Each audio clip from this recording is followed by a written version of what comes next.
Welcome back to the channel, guys. We have got the Belgian Grand Prix today at Spa-Francorchamp, and it's going to be one hell of an epic race because, well, we've got loads of drivers out of position. We've got Max Verstappen starting in 14th position, Charles Leclerc starting in 15th. We have, I think it's 8 engine penalties or grid penalties of sorts, and yeah, lots to look forward to. So thank you everyone for tuning in. We are now 30 minutes away from the race beginning. We've got the drivers all up on the grid and they are getting ready. Well, they're getting their final checks done, talking through the strategy. And if you're Ferrari, you're probably not talking about the strategy, but yeah. And we'll see what's going to happen in today's race. Air temperature is 15 degrees, track temperature is 21 degrees. That is rather cold, and it was pretty similar to this yesterday. And if we looked at the data, then we obviously had Mercedes, which weren't performing well in this cold conditions. They were 1.8 seconds off the pace yesterday in qualifying in those colder conditions as well. Definitely not doing a good job there from Mercedes. I mean, they're 7th and 8th now. Well, they were 7th and 8th in qualifying. We'll wait and see where they end up in the race. And yeah. The new layout looks kind of nice. Yeah, I did. I've tweaked the website a bit, changed the website's code, so it does look nicer. And yeah, nice to have you guys back as well in the chat. MCG and Liano Trulli and Kies and Com S512. Yeah, very nice to have you all back. So let's start off talking about the strategy, because let's be honest, that's probably going to be the least interesting thing today. Pirelli have predicted a one-stop strategy from the soft tyres to the medium tyres, and that's mainly because of these cold air temperatures. If you do go onto the hard tyres, it's going to take so long for them to warm up, or they might not even warm up, and then you're going to be stuck out on cold tyres, which is not going to do your lap times any benefit, really. So Pirelli have said that the fastest strategy will be starting off on the softs, going to round about lap number 15, and then going on to the medium tyres. And then the second fastest strategy is in fact going on the mediums. Oh no, starting on the softs and then going medium tyres and medium tyres again. So a two-stop strategy is the second fastest. And then after that is the soft tyre strategy, where you go soft and then hards. And then the slowest strategy of them all is starting on the mediums and then ending up on the hards. There is no chance of rain. I looked at the stuff on Google and all of the forecasts, and there is literally 0 to 1% chance of rain. So don't think that's going to happen. But yeah, we will wait and see. By the looks of it, we're going to have Max Verstappen starting on the soft tyres. He's got 2 fresh sets of softs, so we could probably see Max Verstappen do 2 sets of soft tyre runs and then go on to mediums to the end of the race. That might be actually a quicker strategy. Yeah, I don't know why Pirelli didn't actually think of that, because if you start the race on the mediums and the mediums can go all the way to the end, you might as well do 2 stints on softs, which are as quick, and then have a quick 2-stopper. But yeah, I'm not a strategist, and Pirelli probably knows stuff better than me, so we'll wait and see. Right. What else have we got? Oh yeah, also when the drivers do pit under the safety car conditions, they will be losing 18.7 seconds under just normal green flag conditions, and they'll lose 11.7 seconds under safety car or virtual safety car conditions. So if there is a virtual safety car or a safety car, it will that's definitely going to help out people in the pit stops. And out of the last 7 races that we've had here, there's an 88% chance of a safety car being deployed. So we'll wait and see what actually happens. We could have some turn 1 incident. Thing is, when you're at Spa, you've got turn number 1, La Source, and then you've got 20 seconds completely flat out, and you're just going to be accelerating. Every single driver is going to be a slipstream of someone else, unless you're in first position. So yeah, there's going to be a lot of action going through Eau Rouge, Radion, and down the Kemmel Straight. I mean, in 2018, we had they were 4 wide. There was Vettel, Hamilton, Ocon, and Perez going 4 wide down the Kemmel Straight. And then we had the iconic line from Crofty, like, "Here comes Sebastian Vettel."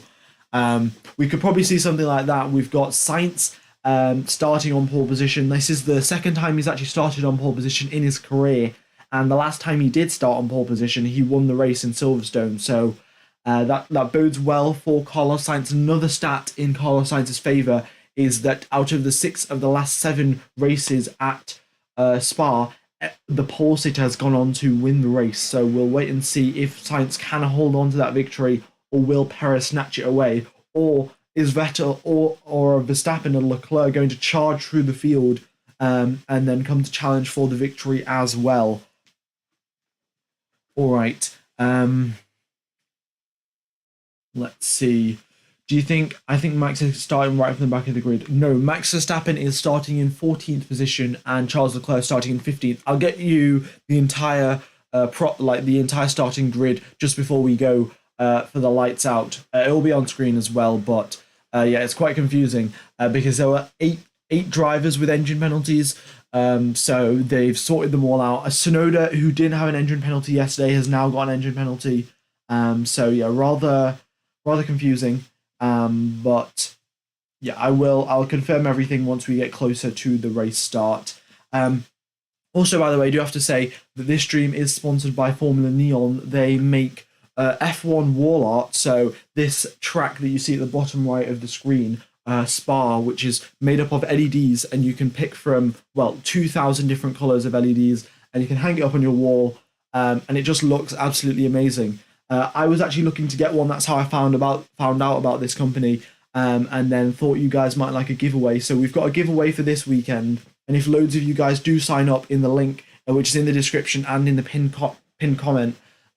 chat comment, then we'll have even more tracks that will be given away at the Italian Grand Prix. So be sure to sign up for that. And if you don't win this time, then you could win for the Italian Grand Prix.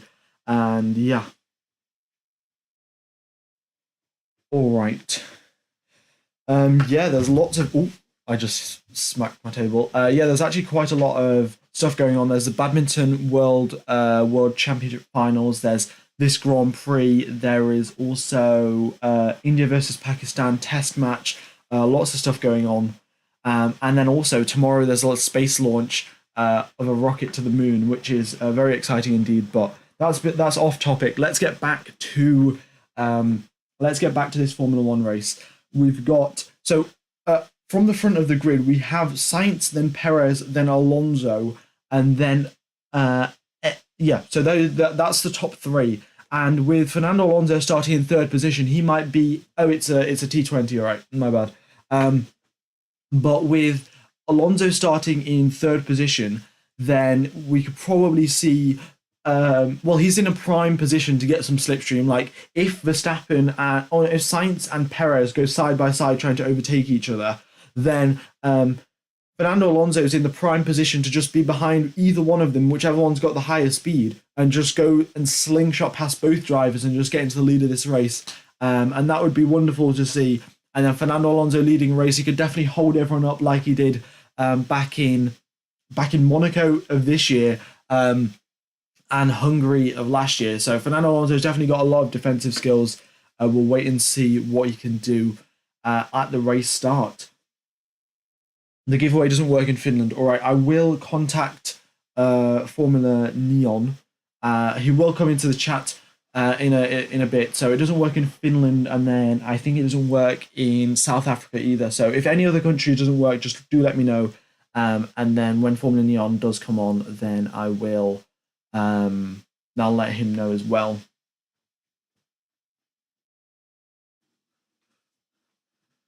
Right. Okay, it doesn't work in Greece either, and it doesn't work in Australia. Right. So there's quite a lot of countries that it doesn't work in. I will actually just message him now, so I'm going to have to disconnect the map. So, whoops, there goes the map, but I will just message him now because it's quite important. Let's see.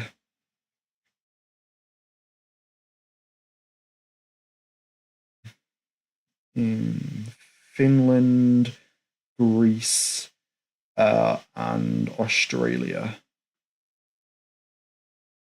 Right. Oh, whoops, I've just got rid of that. The giveaway does... Okay.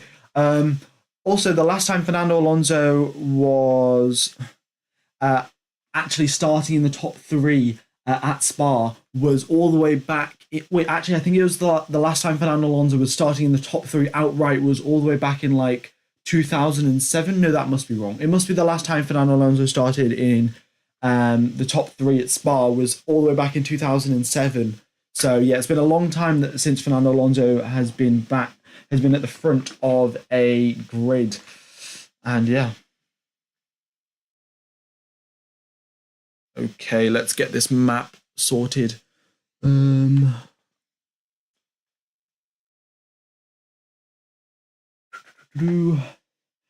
Let me know what your predictions are in the chat. I will be sure to read them, and then we'll see who turns out to be correct. What do you think is actually going to happen on lap one? Because if you predict now, I'll forget by the end of the race. But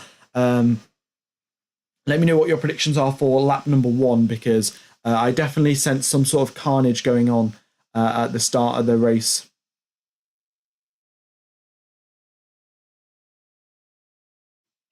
Okay, let's just get this.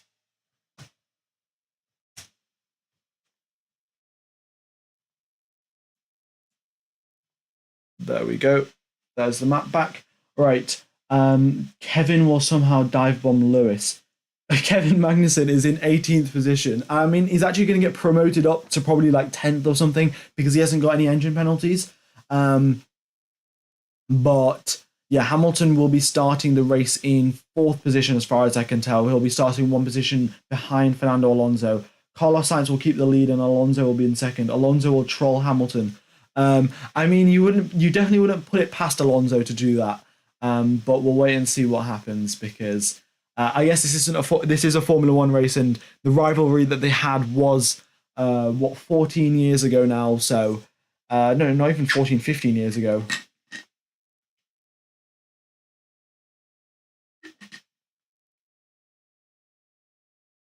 All right. So we've got 17 minutes till lights out. And let's see, what else have we got to talk about? So we've got, I'll just go through who's got engine penalties and who hasn't. Oh, actually, here's the grid. This is the grid has now sorted itself out. And we have got Carlos Sainz at the start, at the front of the pack. And then we've got Sergio Perez, then Lewis Hamilton, then Russell, then Alex Albon in 6th position. That's actually the highest Williams has been all season round in qualifying. We've got Daniel Ricciardo in 7th. Look, Daniel Ricciardo is in 7th position. Lando Norris is in 17th. That's because of an engine penalty. But if somehow Lando Norris ends up ahead of Daniel Ricciardo, then Daniel Ricciardo really needs to have. I guess Daniel Ricciardo. That's the reason why Daniel Ricciardo will get fired if Norris can somehow end up ahead of him. Then we've got Pierre Gasly in 8th. Stroll and Vettel in 9th and 10th, and then Nicholas Latifi in 11th, Magnussen in 12th, and then from 13th position and below, every one of these drivers have engine penalties. So we've got Bottas, who's in 13th, then Verstappen and Leclerc, 14th, 15th, Ocon, Norris, Zhou, Schumacher, and Yuki Tsunoda. And I think Yuki Tsunoda is going to be starting from the pit lane by the looks of it because they changed the engine after qualifying, so they broke the parc fermé rules, which means he'll be starting from the pit lane. Also, another thing that's actually going to be in Tsunoda's advantage, and in fact, all of the drivers who are in from 13th and below, because they knew they were going to get an engine penalty, there was no point for them to try and go fast in qualifying. You can go for a much more race-based setup, like basically, when you're in qualifying, you probably want to trim off a bit of downforce and just go for the top speed, because the thing is, you have such light fuel, you don't really need that much downforce. But when you're in a race, you've got to manage your tyres, and having extra downforce can reduce your sliding and the overheating of your tyres. So once you're in a race setup, you've got a tiny bit more downforce than you would have in qualifying. So everyone in 13th position and below, all of their setups are going to be more tuned towards the race conditions, whereas all of the drivers further up the field, they're going to be tuned to qualifying conditions. So we'll wait and see if that has a big impact, because we could probably see their tyre wear is going to be significantly less than the drivers who are starting with the quali setup. So that'll be interesting to see how that plays out for them. the weather is completely dry. It does look rather cloudy, but there is no rain whatsoever, so there is that. Um,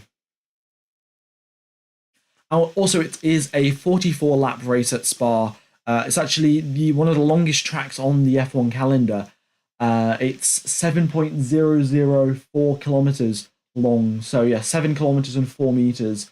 That's how long Spa is, and the FIA in fact doesn't let any other circuit be longer than Spa. Spa's the limit of how long it can be. Yeah. Yeah, your race prediction is Ferrari master plan to strike again. Well, I mean the Ferrari master plan has been striking a lot in the past couple of races, so I wouldn't put it past Ferrari, especially in qualifying yesterday. I don't know if you guys saw, I didn't point it out, but in qualifying they sent Leclerc out to give Carlos Sainz a tow, but then they sent Leclerc out on a fresh set of soft tyres, and the sole purpose that Leclerc actually went out was to go and give Sainz a tow. So he just wasted a fresh set of soft tyres because, and then when Leclerc came over the radio, and was like, "Why have you given me fresh tyres?" And then they're like, "Oh, sorry, it's a mistake." So yeah, it was a mistake. Like,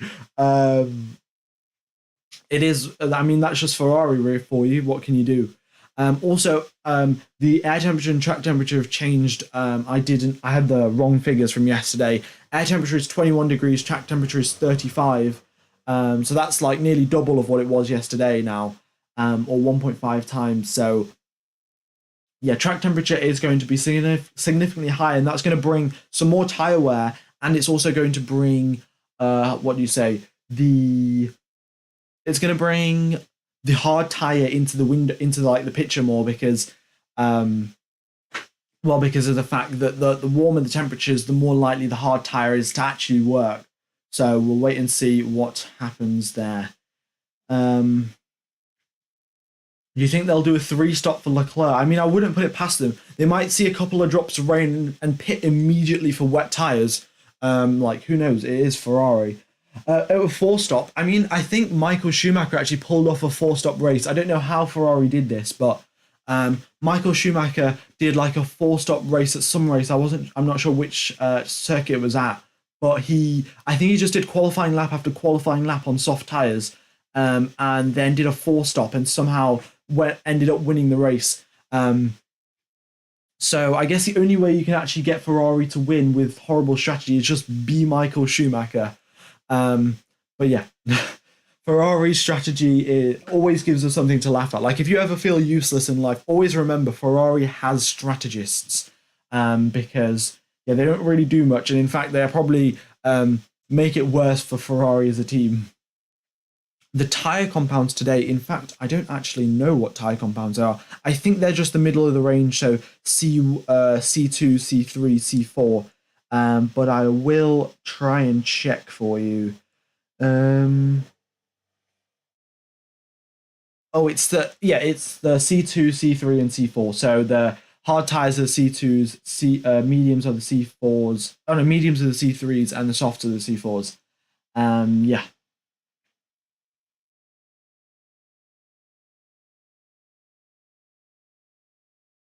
All right. As an Italian, I can say Ferrari has no strategy. Well, I think everyone in the paddock has actually agreed on that. Yeah. All right. So, well, there's a couple of things to watch out for. So now we've got the starting grid. We've got Max Verstappen starting in 14th place. And we'll wait and see what he can do from that position on the opening lap. Is he going to make like a dive bomb and then make a bunch of overtakes down the Camel Straight? We'll have to wait and see. The top speeds, in fact, it was very interesting. Even if Fernando Alonso does get into the lead of the race, the Alpine's top speed yesterday was 327 kilometers an hour or something, and the Ferraris were like 350. It was like a 20 kilometer per hour difference, and I think that's because Ferrari set up the tow very well. Although they gave Leclerc fresh soft tires, they did sort out the tow properly. And Alpine couldn't seem to do that. So they do have the slowest top speed out of all of the teams. We'll wait and see if that does hamper progress for Fernando Alonso or Esteban Ocon. But yeah, we've got 2 DRS zones around this circuit. One is down the start-finish straight, and then the next one is down the Kemmel Straight. Hopefully that Kemmel Straight DRS zone isn't too powerful, so the drivers just breeze past and there's no side-by-side action going into turn number 5 and 6. But yeah, we will wait and see what happens there with the DRS zones. It will be activated 3 laps after the start of the race, so we'll get some action while the DRS isn't active, and yeah. All right, 9 minutes now till the start of the race. We have Lando Norris as well. He's in 17th. We know the McLaren car is fast, especially in the hands of Lando Norris. You could probably put it up maybe between the Alpines or next to the Mercedes, but he's now, 10 positions behind. So he's got a lot of places to gain. And then that'll be, it's just going to be a lot of overtaking from the back. We're going to see Verstappen, Leclerc, Ocon, Norris, all 4 of them trying to progress their way up through the field. Making overtakes without losing too much time and not wearing their tires out too much, because tires is another thing to consider. With these warmer track temperatures, 35 degrees or so, these soft tires are going to wear out extremely fast, and we will have to wait and see how that plays out for all of the drivers and all of the teams. And yeah, is it raining? No, it is not. It is dry in Spa today, and yeah. Yes, I apologize, but all of the colours for like the Williams and the Alpine, they look pretty much identical, but that's the issue. There's so many teams with blue. It's pretty hard to distinguish. You can see the difference between Haas and AlphaTauri. You can barely tell what the difference is. So I guess you just have to read the names, I guess. Yeah. Oh, I'm going to have to... Ooh.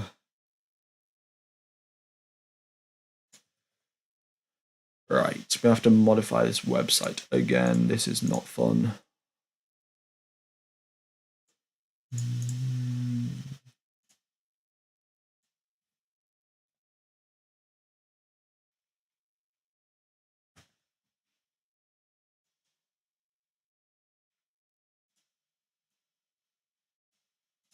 We're going to have to move this across a bit. There we go.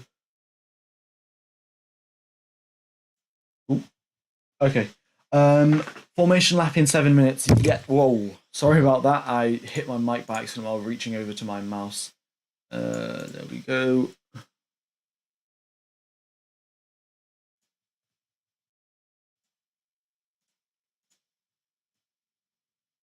Okay. So let's get back to this. Talk us through the corners. Yeah. So let's have a look at Spa. We've got turn number 1, which is La Source. It's just a hairpin. The drivers brake around about the 70-meter mark. They've obviously got DRS going into this corner, so they could potentially make a move down here, but it's probably preferable at this corner to just play it safe and then go for the overtake going down the next straight. So you got turn number 1, La Source. It's nice to actually have corner names for once, rather than just turn 1, turn 2, turn 3. So you've got, and then going after La Source, after you get, hopefully you get a good exit, because the next 20 seconds of the lap, you are just flat out. You've got Eau Rouge and Radion going up the hill. Is absolutely spectacular to watch those cars go through there, probably reaching speeds of 300 kilometers an hour at that point. The amount of grip they have is absolutely insane. And then going down the Kemmel Straight, they've got the second DRS zone of the lap. Then they reach the Les Combes chicane. It's a right, then a left, and then a right. And this is where most of the overtakes happen. There's going to be quite a bit of side-by-side action, especially on lap number 1. But the entire first sector is basically just one corner, like Jarno Trulli has just said in chat. You've got La Source and then just flat out for the rest of the first sector. So that exit that you get off the first corner is really critical, especially on lap number 1, where if you get a good exit, that could probably gain you 3 positions. And if you get a bad one, you could probably lose 2. So it's definitely something to watch out for. And we'll see if drivers actually go for the overtake on turn number 1, or if they play it safe and go for the next, go for the overtake at Les Combes. But then after Les Combes, you have got, I think it's, I don't actually know the name of this corner, but it's just a very, very long downhill corner. And when you go downhill, the amount of grip that you have on your front tires gets significantly reduced. So there's a whole bunch of understeer when you're going through that corner. and the drivers, they just have to try and stick to the apex as much as possible and make sure that they don't go out too wide, because the next corner that they've got, which is no name corner, is they've got to be on the like, it's a left-hand corner, so they've got to be all the way on the right, go all over the curbs as well. We saw Leclerc yesterday touch the bit of the curbs while kicking up a bit of the grass, because that exit that you get off that corner is really important, because you go through Pouon. With the race fuel loads, you're not going to be flat out. But in qualifying yesterday, they were pretty much or next to flat out. They were basically matching the 2020 cars. And if you looked at the onboard replays of 2020 cars, the amount of grip that they have is absolutely immense. So even with these new regulations, we're reaching the same kind of speeds as the 2020 cars. Going through Pouon, the drivers will be lifting a bit through the race and making sure not to wear out their tyres too much, because they get about 5-6 Gs of force going through there. And that means if they get that much force on their tyres, they're going to wear out very, very fast indeed. Then they've got another chicane to contend with in the middle sector. And that's more of just, you've got to keep it. They've added more gravel traps around this circuit as well. There's gravel traps at Les Combes, there's gravel traps at this chicane as well. And that just makes it all the more exciting for us to watch, because, you know, if any sort of contact happened between the drivers, you know, one of them's right off into the gravel. And then you've got turn number, I think it's 14 and 15, which are just two right-handers. You've just got to make sure that you can compromise your entry into these corners, because you've got a long straight ahead. And we could probably see some overtakes down here as well. We saw back in, I think it was 2015 or something, not Fernando Alonso, Max Verstappen made an overtake on, I think it was a Minardi or something. I'm not exactly sure. No, it wasn't a Minardi. But he made an overtake on a back mark around the outside on the back straight. So, yeah, I mean, that's a pretty risky place to make an overtake. There's no DRS down there because it's got a couple of bends down the straight. And then you've got the final bus stop chicane where, once again, you can make a move. And the DRS detection point is just before the bus stop chicane, so we could see some games for the DRS detection point. We could especially see some games going down into, like, just before Eau Rouge and Radion, because that DRS zone is really critical. We saw in 2019 and in 2020, the DRS was so powerful going down that straight that if you got DRS on the driver in front of you, there was no sort of battle between the other driver to, are you going to get past, or can I defend this? It's just the driver behind who has DRS just breezes right past you, and you have no way to defend. So I think the FIA might have modified the DRS zone length or something for this year, and that is a lap of Spa for you. So 2 minutes away from the formation lap. So let's go through the grid. We'll go from the bottom to the top. We've got Yuki Tsunoda starting in the pit lane after getting an engine penalty after qualifying because he switched out a new engine. So he's going to be starting from the pit lane with a fresh Honda engine in his car. We've got Mick Schumacher and Guan Yu Zhou at the back of the grid. Both of these drivers had engine penalties. The same can be said for Ocon and Norris. And then we've got Verstappen and Leclerc in 14th and 15th. Verstappen yesterday was absolutely dominating. I mean, he didn't even go out for a second lap in Q3. He just set the one lap and then sat in the garage, was like, try and beat that, and then nobody did. So, yeah, Max Verstappen doing a great job there yesterday in qualifying. He's starting 14th today. We'll see how many places he can make up on the start. And then we have Valtteri Bottas in 13th position. He's the last driver who had an engine penalty. So everyone above that has got old engines or engines without a penalty at least. So we've got Kevin Magnussen and Nicholas Latifi in 12th and 11th. Nicholas Latifi has a fresh engine. In fact, 9th, Stroll, Vettel, Latifi, Albon all have fresh engines. The two Williams drivers, the two Aston Martin drivers, all of them have fresh engines, so their top speed is going to be very quick indeed, especially for Alex Albon. Yesterday down the straight, he was a rocket ship. But yeah, starting off the top 10, we've got Seb Vettel and then Lance Stroll in 9th, Pierre Gasly in 8th, Daniel Ricciardo in 7th, Alex Albon in 6th, George Russell in 5th. George Russell, in fact, hasn't been outside the top 5 in any race except for Silverstone, and I think that's because of a crash or something that happened. But George Russell hasn't finished a race outside of the top 5 for for the entirety of the season, bar Silverstone. So solid performance there. I mean, Mr. Saturday has now gone to Mr. Consistent, and then we've got Lewis Hamilton in fourth place, Fernando Alonso in third, Sergio Perez in 12th, and Carlos Sainz in first. The drivers are now underway on the formation lap. Let's just put this to right. Where's the green flag? Ooh. Green flag. There we go. That's the green flag.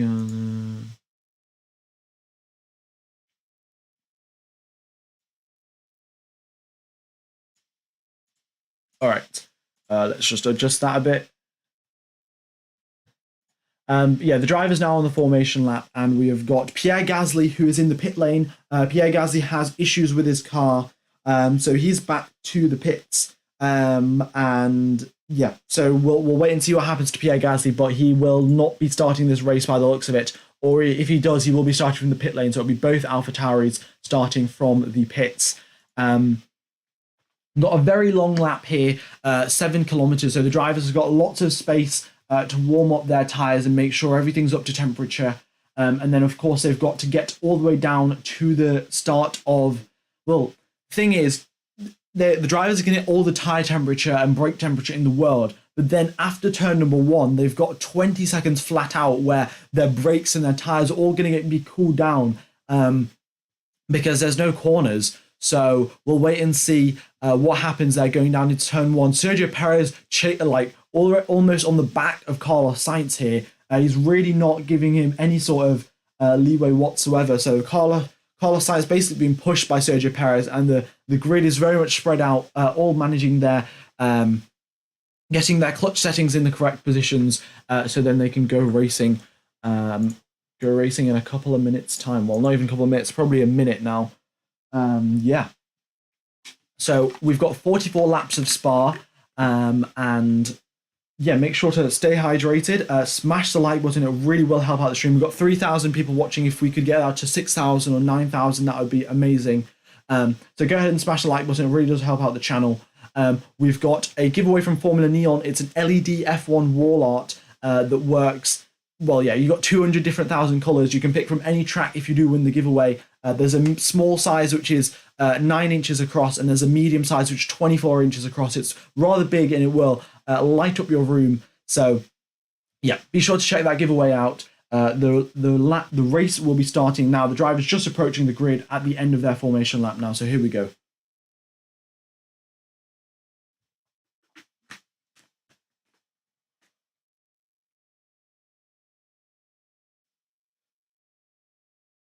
All right then. So Carlos Sainz, Sergio Perez have lined up on their grid slots. All of the other drivers now just coming up through the bus stop chicane onto their grid positions, and we will be ready to go. Yeah, Neon or LED. Yeah, Max Verstappen has got a new engine and new gearbox. Same can be said for Charles Leclerc, so that's why they've got massive grid penalties. So yeah, there we go. The points gap now between Charles Leclerc and Max Verstappen is 80 points. We'll wait and see what that is by the end of this race. But all the drivers now up onto the grid. The 8th position slot is empty because Pierre Gasly is in the pit lane, and we have got Schumacher, who's lined up in his 19th position slot, and the lights are turning on. 1, 2, 3, and it's lights out, and away we go. Right, it's Carlos Sainz still holds that lead. He actually got a great start compared to Sergio Perez, and Alonso putting loads of pressure on Sergio Perez. Sainz leads out of turn 1. Perez has lost 3 positions on the race start. So has Albon, and then we've got Sainz, then Alonso, then Hamilton, Russell, and Perez down in 5th, going through Eau Rouge now. Everyone is in the slipstream. Vettel's up 3 positions. Verstappen's gained 4.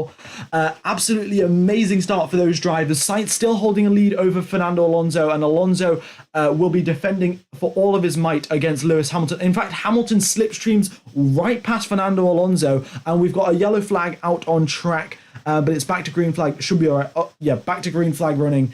Carlos Sainz, though, 1.8 second lead already. Sergio Perez back up into 2nd. Don't know what happened there. Fernando Alonso is down 2. Daniel Ricciardo's up 1. And Sergio Perez still in 2nd position of this race. Don't know how he gained so many positions, but looks like he just sent one down the inside. And there you go. Russell's up 2 positions. He's up into 5th. Fernando Alonso has lost 2, but Vettel has gained 3, and Verstappen has gained 4. What a race start indeed. Very, very crazy. But look at that gap. Sainz has already pulled away 2 seconds. I mean, how is Sergio Perez going to get within DRS range at this point? 2.2 seconds is the gap, and Sainz is doing a solid job indeed. All right. So here they go then. Look at that gap. I mean, everyone's spread out so much already, and it's been what, 1 lap of the race. So there we go.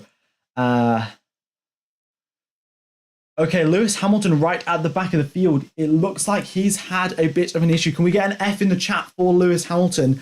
He's right at the back of the field. Don't know what's happened to him, but oh no, never. Wait, what? I think Lewis Hamilton is right at the back of the field. His GPS thing was broken. I thought it was broken, but Hamilton right at the back of the field. I'll let you know what happens to him as an update. But my what I was watching the race on has currently just frozen, so it's not the best situation. Whoops.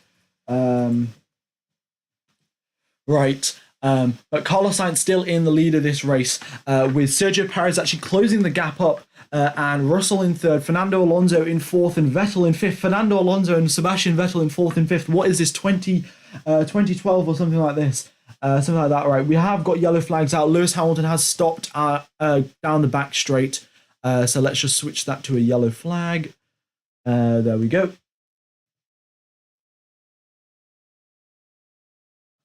We will, by the looks of it, Hamilton's just stopped there. So unless they can recover that car, we might be getting a full safety car or a virtual safety car, depending on what's going on. Don't know why they haven't decided anything yet. We've got a full safety car. All right, full safety car now. So that is something to look forward to.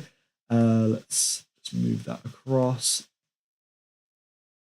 All right, so on lap number 2 of 24, we've got a full safety car here at Spa. Lewis Hamilton is out of the race, and we've got... so let's just go through who's gained position, who's lost position. So Vettel started the race in 10th position. He's up into 5th, so he gained 5 positions there. Fernando Alonso started in 3rd. He's down into 4th. Russell started 5th. He's up into 3rd. Ricciardo was 7th. He's up 1 position. Albon was 8th. He was up 1 position. Verstappen started 14th, and he's gone up all the way up into 8th. So what a start from Max Verstappen. Same can be said from Charles Leclerc, in fact. Leclerc was 1 position behind him at the start of the race. He's still 1 position behind him. So both drivers have gained the same amount of positions. And then we have Lance Stroll in 10th position. He's lost 1, and then we have the rest of the field below that. Pierre Gasly and Yuki Tsunoda, both of their issues got fixed. Well, Pierre Gasly's issue got fixed. So he came out of the pit lane. So yeah, Pierre Gasly's car is fine. Let's see what tires everyone is on. I didn't actually talk about that. I completely forgot, in fact. Also, we could probably move this across a bit and then make this a bit bigger. There we go. Right. So we have Carlos Sainz on the soft, Verstappen and Leclerc on the soft, Tsunoda's on hards, and everyone else is on medium tires. So yeah, Pirelli didn't predict this. Pirelli were like, everyone's going to start on soft tires, but apparently not. We have most drivers starting the race out on the mediums. And yeah, Bottas is also out. Yeah, sorry, I did not point that out. But yeah, Bottas and Hamilton both out, former teammates of last year. Both drivers out. Where is Bottas? Well, we'll see. I'll get an update on what's going on, but the stream that I was using to watch the race is not working. Right, let's just check the race control news feed.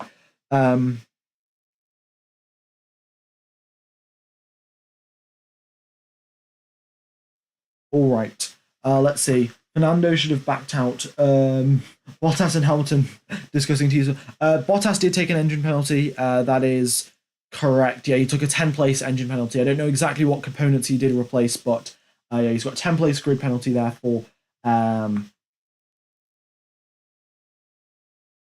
for Valtteri Bottas. Latifi spun and hit Bottas. So yeah, our GOAT, Nicholas Latifi, started the race, I think, in like 14th. No, it must have been like 12th place or something. And then he spun and took out Valtteri Bottas. So that's what happened there. And I will confirm what happened to Lewis Hamilton. But yeah, no, the race control hasn't said anything. And the F1 newsfeed neither. So yeah, let's see.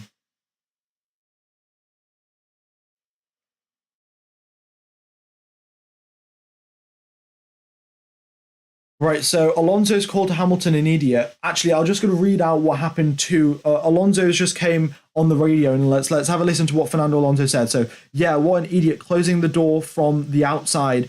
I mean, we had a mega start, but only this guy knows how to drive and start in first. But so he's basically saying Hamilton only knows how to start and drive from first position. So that's what happened there. Let's see. There's contact between Fernando Alonso and Lewis Hamilton at Les Combes. That's what happened. And Lewis Hamilton was airborne, got damaged, and then he stopped halfway down the back straight. So that's what happened there. Yeah, Lewis went flying. I mean, if I can find a photo, then that might be fine. All right, let's see. F1 Twitter.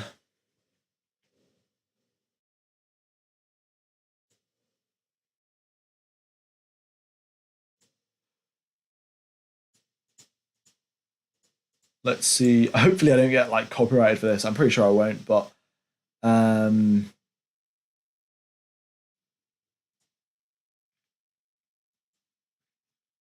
hashtag F1. Ooh. Okay. What else is going on? Yeah, is Hamilton in the pits? No, Hamilton and Bottas are definitely out. Latifi's in the pits because I presume he's getting something changed. Leclerc is also in the pits. He's getting medium tyre spot, and I don't know why he's doing that. He might have got some damage or something. But yeah, he's switching onto the medium straight away. All right, let's see. I could probably put this image up onto screen now. Oh.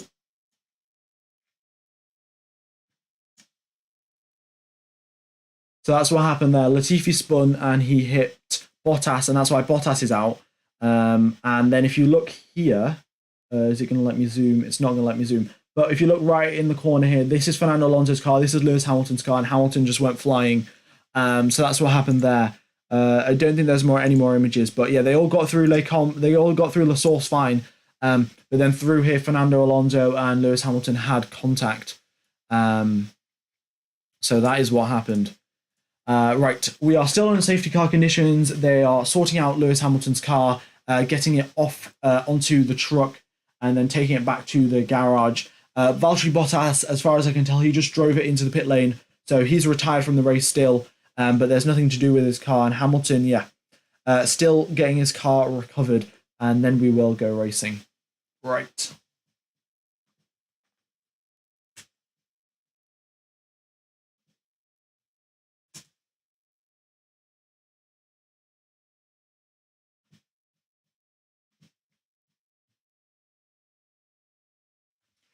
Okay, also guys, if you could smash the like button, that would be very much appreciated. Also, safety car restart. So safety car is coming in. So we will go back to green flag. We'll take the safety car off. Carlos Sainz is leading the way. I presume as soon as he comes out the bus stop chicane, he's just going to go absolutely flat.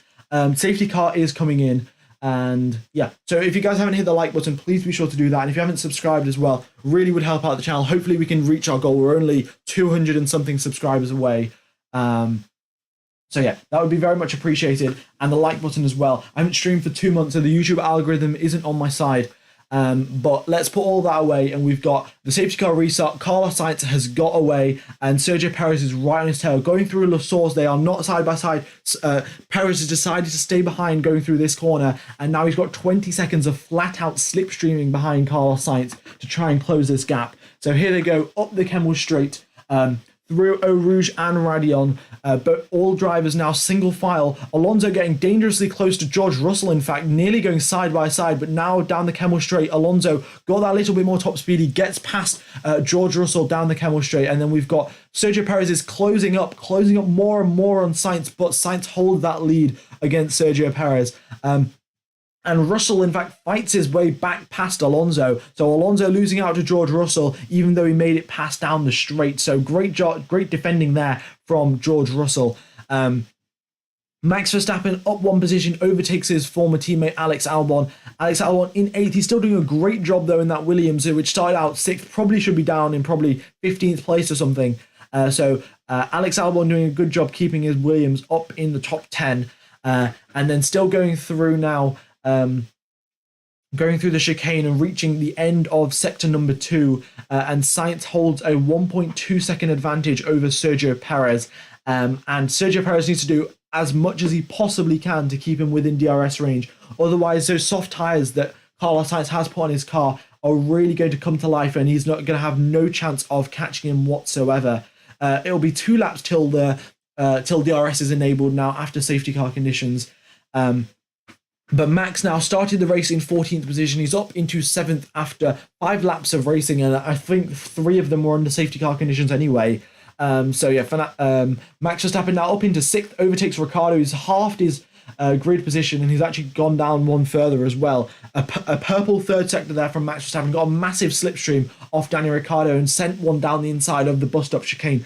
Great overtake there from Max Verstappen. Next up is Sebastian Vettel on Max Verstappen's overtaking list.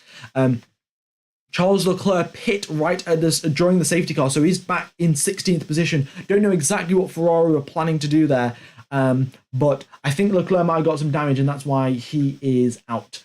Well, no, he's not out. He's in 16th position. That's my... I should not have said out. But anyway, back at the front, we've got Sainz, who is 1.2 seconds ahead of Sergio Perez. Perez doing a nice job there, holding that gap, even though he's got the slower tyres. We'll wait and see what he can do coming into now this lap. This is the important lap. If he can stay within DRS range, then he has a shot of winning this race. Otherwise, it's going to be a lot. It's going to be a lot difficult, a lot harder. Yeah. All right. So here we go then.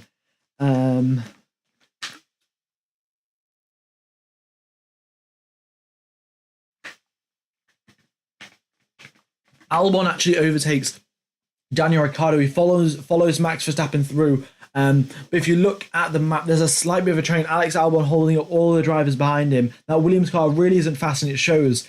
And Verstappen now putting loads of pressure on Vettel going down the back straight. We'll wait and see if he can. He's 2/10 behind Vettel. The top speed difference is massive, but he doesn't make a move going through the bus stop. At least I don't think he will. Yeah, no, he does not go for them. Oh, in fact, no, he does. Yes, he does. He just sent one down the inside. Right. Well, that is extremely unexpected. But Max Verstappen goes down the inside of the bus stop chicane. And then Fernando Alonso is next up on his overtaking list. I mean, what progress he has made. He started the race in 14th, up into 5th. Admittedly, he does have the soft tyres, which is around about 3 or 4 tenths faster every single lap compared to the other drivers. But nevertheless, great overtakes there from Max Verstappen. Another purple third sector because of that massive tow that he got from Sebastian Vettel. All right.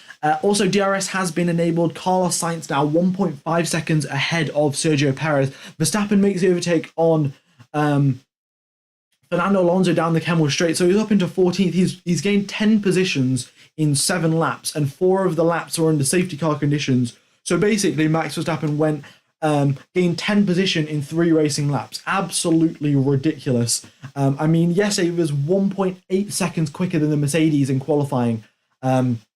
What can you do, really? That is just absolutely out of this world. Next up is George Russell. I feel like this overtake might be a bit harder, but George Russell probably knows that there's no point trying to fight Max Verstappen here, because he is on another level, really. Esteban Ocon makes an overtake on Kevin Magnussen going down the Kemmel Straight into Les Combes. Nice overtake there from Esteban Ocon. Gets past Kevin Magnussen and has already built a bit of a gap as well. So yeah, that Alpine proving to be pretty quick, and it's also he'll be looking to overtake Lance Stroll as well. Right, we have got now Verstappen closing up on George Russell. Maybe Verstappen might be running out of battery. We'll have to wait and see. Is he using any of that battery to make these overtakes? But yeah, Perez is going to have DRS down the main straight. Perez is, no, he's 2 seconds behind, in fact. So, yeah, no DRS for Perez and no slipstream either, because 2 seconds, you don't really get that much slipstream. Yes, I did have exams. That's why I wasn't posting, and they went pretty well. So, yeah, no, glad about that. But yeah, that's why I wasn't posting. And I also went on holiday after that. But I'm back now. We've got triple header of Formula One races. So there we go. Verstappen doesn't need to use the battery. There's something called DRS. Yeah, fair enough. Verstappen now purple first sector as well, right on the back of George Russell. So here we go, side by side into Lecombe. Does Russell back out? And yes, he does. He's already backed out, braked a bit early. Verstappen got through, and Verstappen now into the podium places from starting in 14th position. Wow. And then we've got Charles Leclerc stuck behind Pierre Gasly in 16th place. It really does show you the difference between that Red Bull and Ferrari. So now here we go. The gap between, are we going to get team orders between Red Bull? I'm going to check the team radios. But yeah, we may see some team orders between Red Bull, Sergio Perez, and Max Verstappen. Right, we have some team radio from Fernando Alonso, and we also have some team radio from Carlos Sainz. So let's have a listen to this. Yeah, what an idiot! Closing the door from the outside. I mean, we had a mega start, but yeah, this guy only knows how to drive starting first. Yeah, so that was Fernando Alonso's radio from a while back when Hamilton crashed into him. And then let's listen to what Carlos Sainz has to say. He's probably feeling a bit of the pressure considering Verstappen's gone from 14th to 3rd. We are more for plan B. We are more for plan B, and we are monitor the soft behavior. Okay, so plan B. I mean, I don't know what Ferrari's plan B is, but we'll wait and see what happens there. We're 9 laps into this race, almost a quarter of the way through. All right, all the time you have to leave a space. Yes, that's exactly what you've got to do. But there we go. For Charles Leclerc, I said before that he was stuck behind Pierre Gasly. He makes the overtake on Gasly and has also got past Tsunoda. So up 2 places there for Charles Leclerc. And he's already 1 pit stop ahead of Max Verstappen. So, I mean, if we look at it this way, if Verstappen comes into the pits now, he's going to come out behind Leclerc. So, nice job there. Also, the soft tyres are going to start wearing out in 3-4 laps now. Those soft tyres are going to be extremely worn out. We'll wait and see when Verstappen's tyres go, because he's been stuck in dirty air. Well, not stuck in dirty air, but he's been in dirty air for all of the other drivers that he's been overtaking. So we'll wait and see. Also, let's have a little look at the gaps between the drivers. We've got the gap between Alonso and Vettel sitting at 0.7 of a second. And we've got the gap between, who else is it? Ricciardo and Stroll sitting at 0.6 of a second as well. Yeah, they're getting rather close. There's no DRS trains as of sorts. Well, except unless you look at the back of the field. But, I mean, look at this. We've got Zhou, Tsunoda, and Leclerc all within 1 second of each other. Leclerc makes an overtake on Zhou, so that's 3 places gained in the last 2 laps there for Charles Leclerc. So Leclerc making good progress on those medium tyres. You probably have to get them up to temperature a bit. Because with these new rims that we've got for this year, with these 18-inch profile rims, that the drivers have to put a lot more care into, like warming the tyres up properly. They can't just go flat out, otherwise there's going to be excessive tyre wear. All right. So now Max Verstappen closing up to the DRS range of Sergio Perez. Let's have a listen. We've got team radio from Pierre Gasly. He's just been overtaken by Charles Leclerc. Let's have a listen to what he has to say. Ooh. Why is it not playing? There we go. Okay, Pierre, I understand it's very difficult in this situation, but a little bit of lift off where you can to help those brake temps. Thank you. Okay, a little bit of lift off. So basically what that means is, what he means going lift off is basically when you're going down the straight before you hit the braking zone, if you just come off the accelerator and don't even press the brake yet. So say you brake at the 100-meter mark, maybe at the 150-meter mark, you just come off the accelerator completely and you coast for 50 meters. That saves you 50 meters worth of fuel. So it looks like Pierre Gasly is having a bit of fuel issues. If we recall what happened at the start of the grid, Pierre Gasly got called off and his car got pushed all the way to the garage because he had some sort of issue. It might be some fuel consumption issue. They might have not put enough fuel in the car. We're not sure. But yeah, Pierre Gasly struggling for fuel as far as we can tell. You don't hear that very often. Usually they just turn the engine mode down. But if you guys remember back to the new rules that they introduced, your engine mode has to be the same unless it's for reliability issues across the race. So yeah, they've got Pierre Gasly now lifting and coasting so he can conserve some fuel. And they even had safety car conditions. So I don't. So surely they would have some extra fuel, but apparently not. So yeah, we'll wait and see. Leclerc makes an overtake on Magnussen. That's another place gain for Charles Leclerc. So Leclerc making as rapid progress as Max Verstappen was a couple of laps ago. And here we go now, half a second gap between Sergio Perez and Max Verstappen. And we'll wait and see what happens here now. 10 laps. Both drivers have done 10 laps on their tyres. But after the 10 laps, the soft tyres start to wear out. And Verstappen, in fact, complaining over the radio that he's got loads of tyre wear and he's not able to close the gap to Sergio Perez. The gap hovering around half a second. We've got Alex Albon, the first driver to pit now. He's done 10 laps on the medium tyres. Unless he's coming in for a set of hard tyres, it wouldn't make that much sense to pit. Yes, Sebastian Vettel can't, in fact, overtake Fernando Alonso. He's got the DRS, in fact, and he's close enough to actually make an overtake, but well, no, he's got the DRS. He's not getting close enough to make an overtake. The Alpine didn't have that much top speed, but let's have a look at the top speed data that we've got from the race so far. Who has more top speed? Albon's going to the pits though. What tire does he come out on? Oh, I've just clicked past the top speed. Right, top speeds. Yeah, Fernando Alonso 111 kilometers an hour. Sebastian Vettel 108. So yeah, 3 km/h top speed difference, but the DRS should really be helping with that. So I'm not sure exactly what's going on there. Maybe Aston Martin just charging up the battery a bit. But there we go. Albon and Gasly, both drivers come out on hard tyres. So it looks like they're going to be going to the end of the race. And by the looks of it, with the track temperature that we've got, 36 degrees track temperature, the hard tyres should be in ideal working conditions. But all strategists' eyes will now be peeled on the sector times and the lap times that Pierre Gasly and Alex Albon are putting in, because if the hard tyres are working properly, then that's definitely the tyre you want to go on. But we'll have to wait and see what happens there. What happened to Hamilton? He had contact with Fernando Alonso at the start of this race. Don't know exactly whose fault it was, but Alonso came over the radio complaining quite angrily about how Hamilton turned in, and Hamilton didn't say anything over the radio. Not anything that we heard, at least.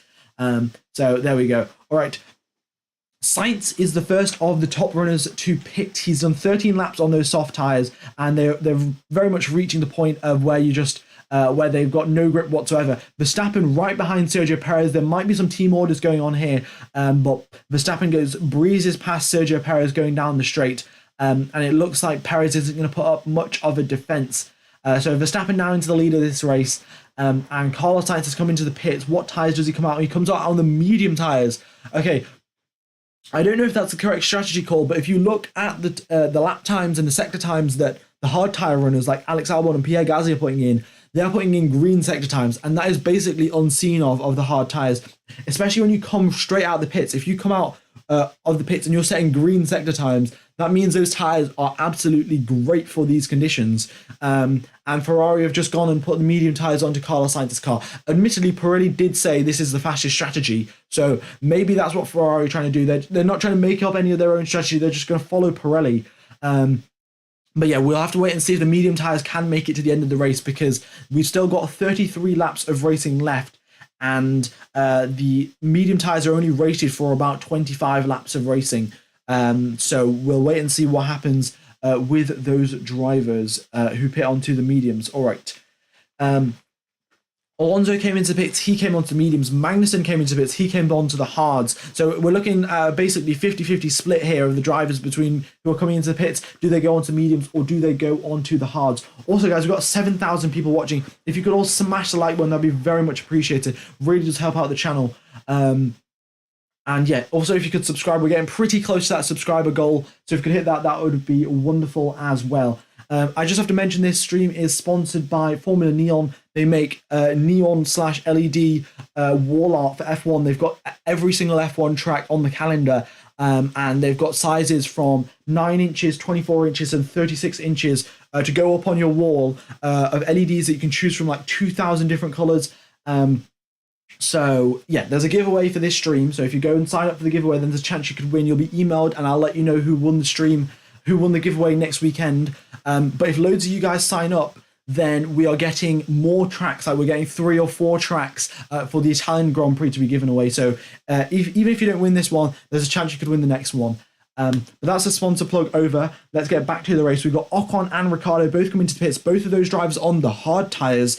And I mean, they must have been convinced by these lap times that Albon's putting in. Albon, Gasly, and Magnussen, all of them putting in green sector times or green lap times. So yeah, the performance is definitely there. We'll just have to wait and see what happens for the rest of the drivers. Do the medium tyres work out, or do they start overheating and wearing out fast? All right. So let's see. Sainz setting green sector times as well. Verstappen not doing anything the Red Bull not responding, in fact. So Ferrari went for the undercut and Red Bull did not do anything to respond. Vettel is currently in 4th position. He's on the medium tyres. And yet doing a good job there. Fernando Alonso is doing 2 sets of mediums. So he started out on the mediums and doing another set on the mediums, and maybe he might go out and do a soft set run right at the end. That probably makes some sense. We'll have to wait and see though. But yeah, Vettel up in 4th position. It'd be great to see Vettel podium. But yeah, the Vettel hasn't pit yet, and a lot of other drivers have. There we go. Sainz, in fact, overtakes Vettel going into the bus stop chicane. Pretty standard overtake there for Sainz, and Vettel didn't fight it too much. He didn't want to lose time compared to Fernando Alonso. So decides to just let Sainz pass because there was no point wasting time. We've got Max Verstappen in the lead of this race. We've got some radio from him. Let's have a listen. This one's extended a bit now. Yeah, correct. Sainz pitted for medium. At the moment, despite the high degradation, that's seen on all tyres. And the soft actually looks like a reasonable time, Max. Okay, so Max just asking about the strategy of the other drivers. I mean, that's actually a very good thing. Like you think about these drivers driving around at 200 miles an hour, going down straights and through corners like 5-6G. But Max Verstappen's mind is like, what is Carlos Sainz doing? What's his strategy? So yeah, it's a pretty ridiculous skill to have. I mean, if you remember back to 2019 Singapore, where Leclerc lost out to Vettel due to like Vettel's outlap or something. Vettel had a great outlap, gained like 4 seconds or something. Yeah, I think it was 3 seconds. But then Leclerc had a full-on conversation/argument on the radio while driving around Singapore. And Singapore has got so many twists and turns and walls basically everywhere. But somehow these drivers are so amazing. They can drive a car at like maximum speed and also have a conversation and think about something else. Very crazy indeed. I mean, this is why they're driving at Formula One. They are the 20 best drivers in the world, or one of the best drivers, or the 20. I don't know how to say it, but you know what I mean. There we go. Right, Sainz up into 3rd position now. He's 14 seconds behind Max Verstappen. So if Verstappen does pit, he'll come out 4 seconds behind Carlos Sainz. So. Yeah, the undercut has gone in Ferrari's favour, but there is still 30 laps of racing left to go. So we'll wait and see how the rest of the 30 laps go. Does Sainz's tyres wear out too much, or does anything else happen? Both Perez and Vettel into the pits now. Let's see what tyres they come out on. Both of them were on the mediums originally. Perez comes out on another set of medium tyres. And Vettel, he comes out on, let's have a look.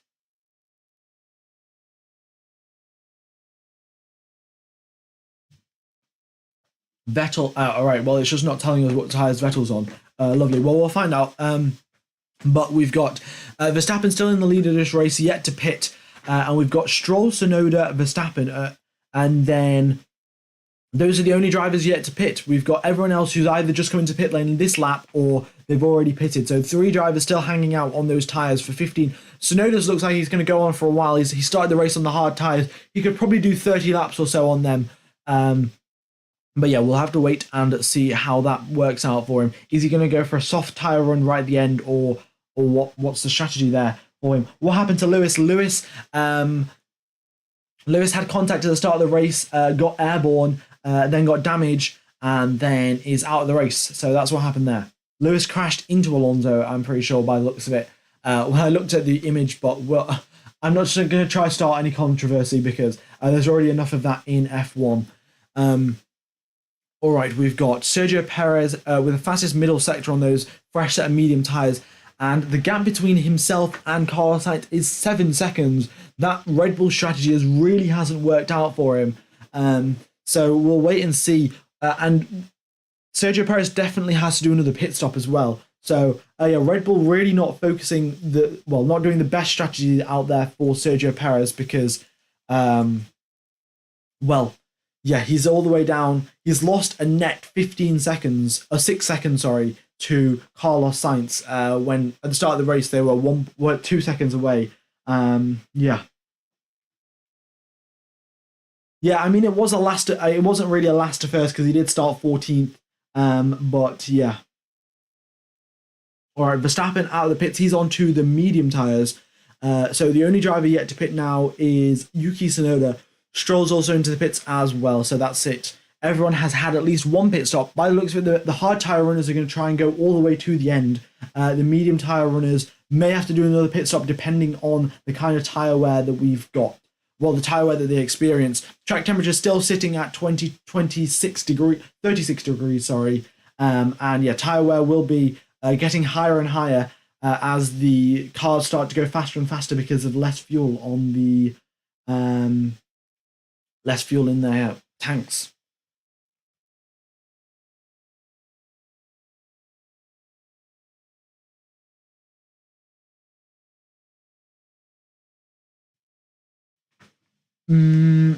Right. Let's have a look.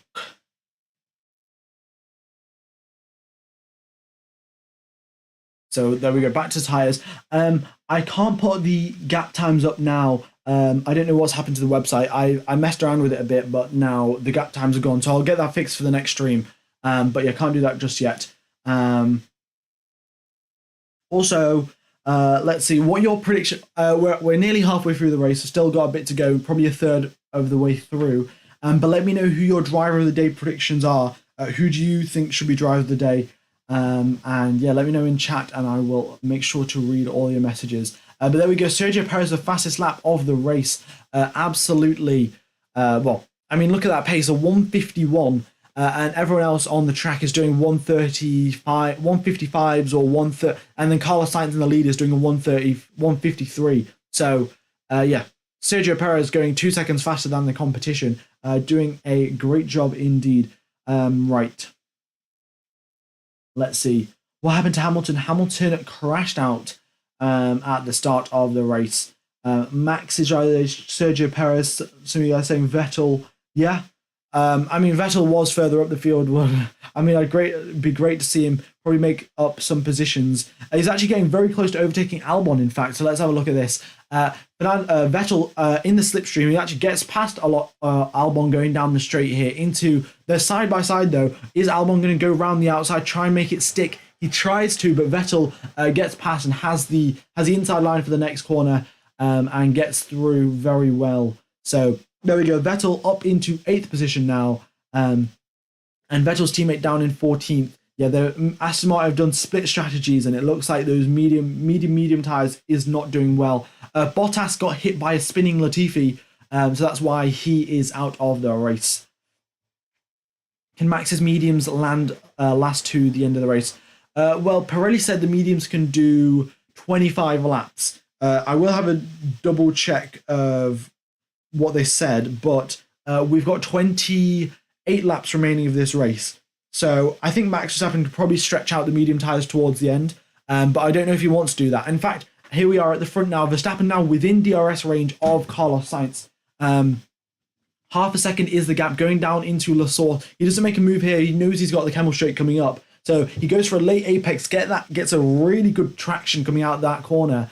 And then Sainz is looking in his mirrors now through Eau Rouge and Radion. They will be going single file through here. But next up is the camel straight, the DRS zone. And yeah, very powerful DRS zone indeed. Verstappen getting closer and closer. DRS hasn't even been enabled, and he's practically pushing Sainz through. He's side by side now. He opens the DRS flap, breezes past him, and then through into Les Combes. Max Verstappen makes a nice overtake there. So Max Verstappen into the lead of this race, and Sergio Perez not far behind him, in fact. Max Verstappen could probably do his teammate a favour and just block Carlos Sainz a bit, so Sergio Perez can catch up, and it'll be a Red Bull 1-2. We'll wait and see if Verstappen decides to do that, or if he gets told by his team. Let's have a look at the radio. We've got some team radio from Max Verstappen, in fact. Let's have a listen.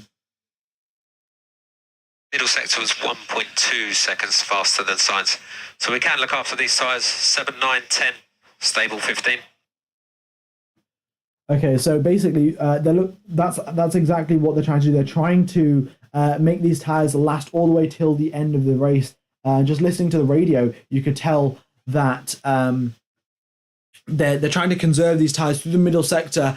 He's 1.2 seconds faster than Sainz, so he might as well just back off, play a bit slow, and try and just, maintain a little bit of a healthy, keep his tyres healthy, basically. We are 30 subscribers away from the subscriber goal as well. So if you guys could hit that subscribe button, then go ahead and do so. It'd be very much appreciated. I stream every single qualifying and race. So yeah. And also, if you could hit the like button as well, if you could hit 1,000 likes, that'd be great. We've got 8,000 people watching, so I'm sure we could hit 1,000 likes if all of you went ahead and press the like button. Right.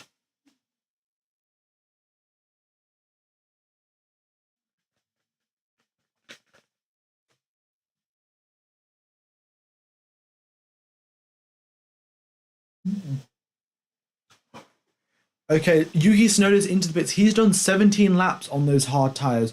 So, don't know exactly why he came into the pit so early. He hasn't even done half the race on the hard tyres. But maybe the hard tyres aren't the ideal tyre to go the entire race on. We'll just have to... I mean, we don't really know, do we? It's only really the strategists that know. So, yeah, Tsunoda into the pits. We'll wait and see what he's doing.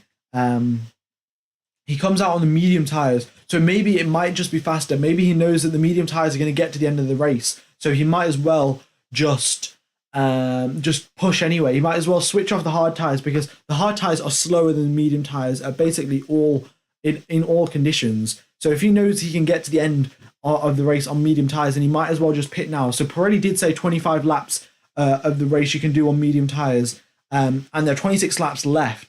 So Yuki Tsunoda can definitely go to the end of the race on these medium tyres. So that's probably why he pitted, because it would end up being faster to go onto the medium tyres now rather than go onto them later. Yeah.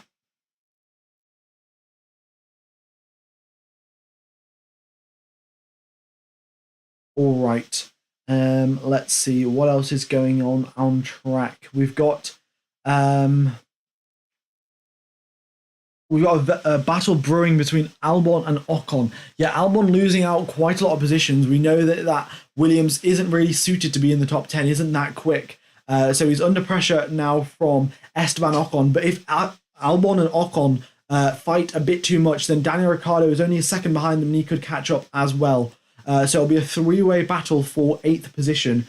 And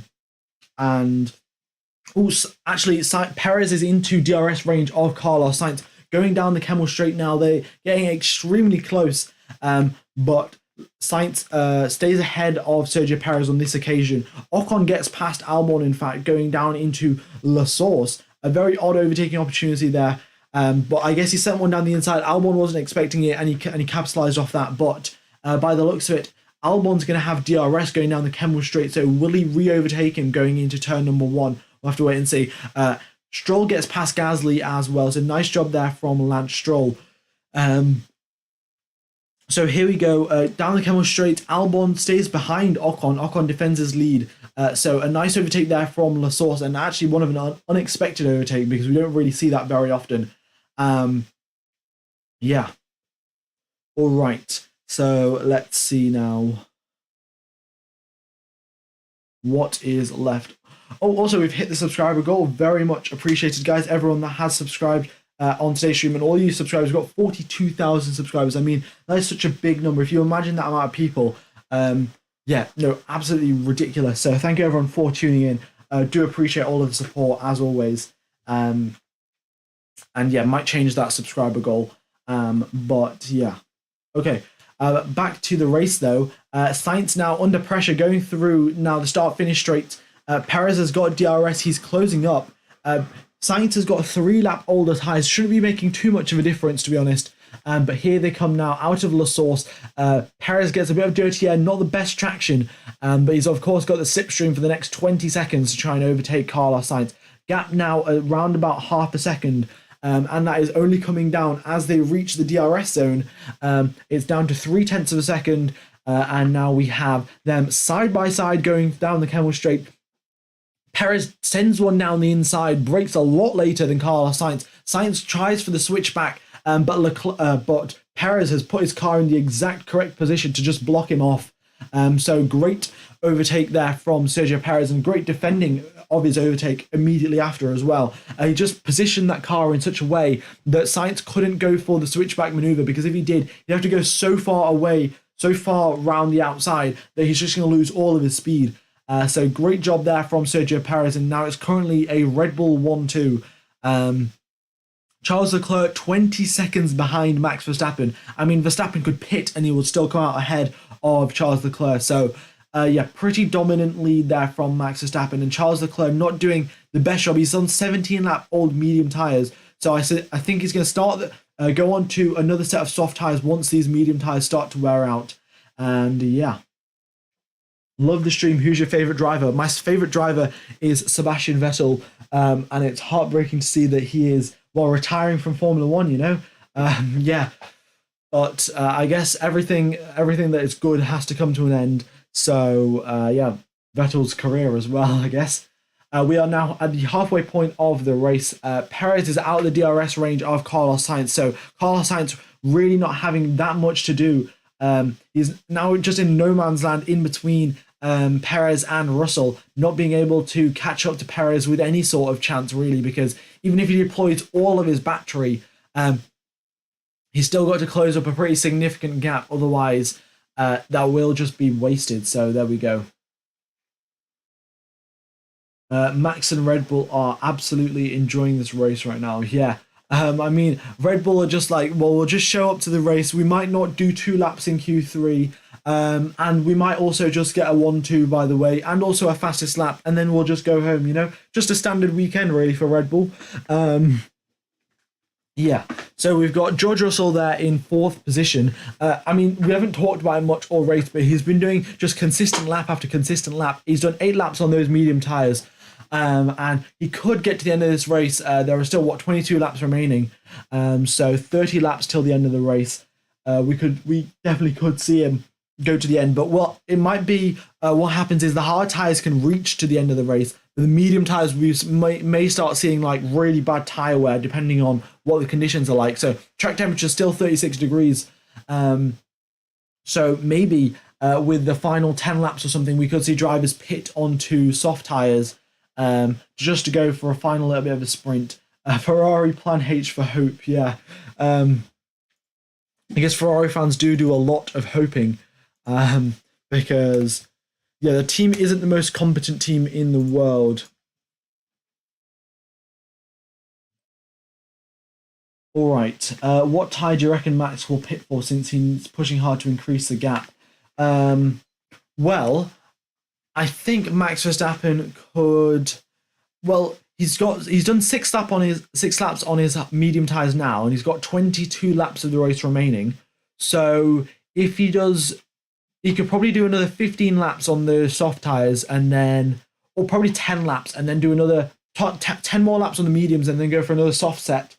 Because if he does pit now, he's going to come out 2 seconds behind Russell, and let's be honest, he's going to breeze past Russell on a fresh set of tyres. Same can be said for Sainz, because by the time he pits, Sainz will have like 20 lap old medium tyres, and nothing stands a chance against that, against Max Verstappen on a fresh set of softs.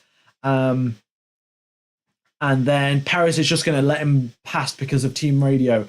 So there we go. Also, guys, we're getting pretty close to 1,000 likes, so if you could smash the like button, it would very much be appreciated. And yeah, thank you everyone for tuning in. You love to see it, really. Thank you everyone. I mean, the support's crazy. I mean, 42,000 is such a big number. Like, yeah, don't know really what to say, but yeah, wow.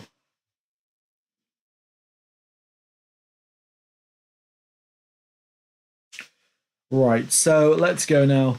We've got Pierre Gasly coming in for another pit stop. He's onto the medium tyres. So those hard tyres look to be not going so long. Pierre Gasly and Yuki Tsunoda, both AlphaTauri's, in fact, coming off those hard tyres prematurely. Pirelli said they could do 30 laps or so around Spa here, and both drivers have done only around 10 to 15 laps on them. So yeah, we'll have to wait and see. All of the other drivers now coming up to that point of the race where their tyres really starting to struggle. 10, 12 laps of driving around Spa, going through Puon and Eau Rouge and Les Combes, all of those putting loads of strain on the tyres. So it will be expect to see some more pit stops for the drivers that haven't managed their tyres that well. And yeah. All right, the gap now between Verstappen and Leclerc, 30 seconds. I mean, Verstappen is pushing like an absolute madman.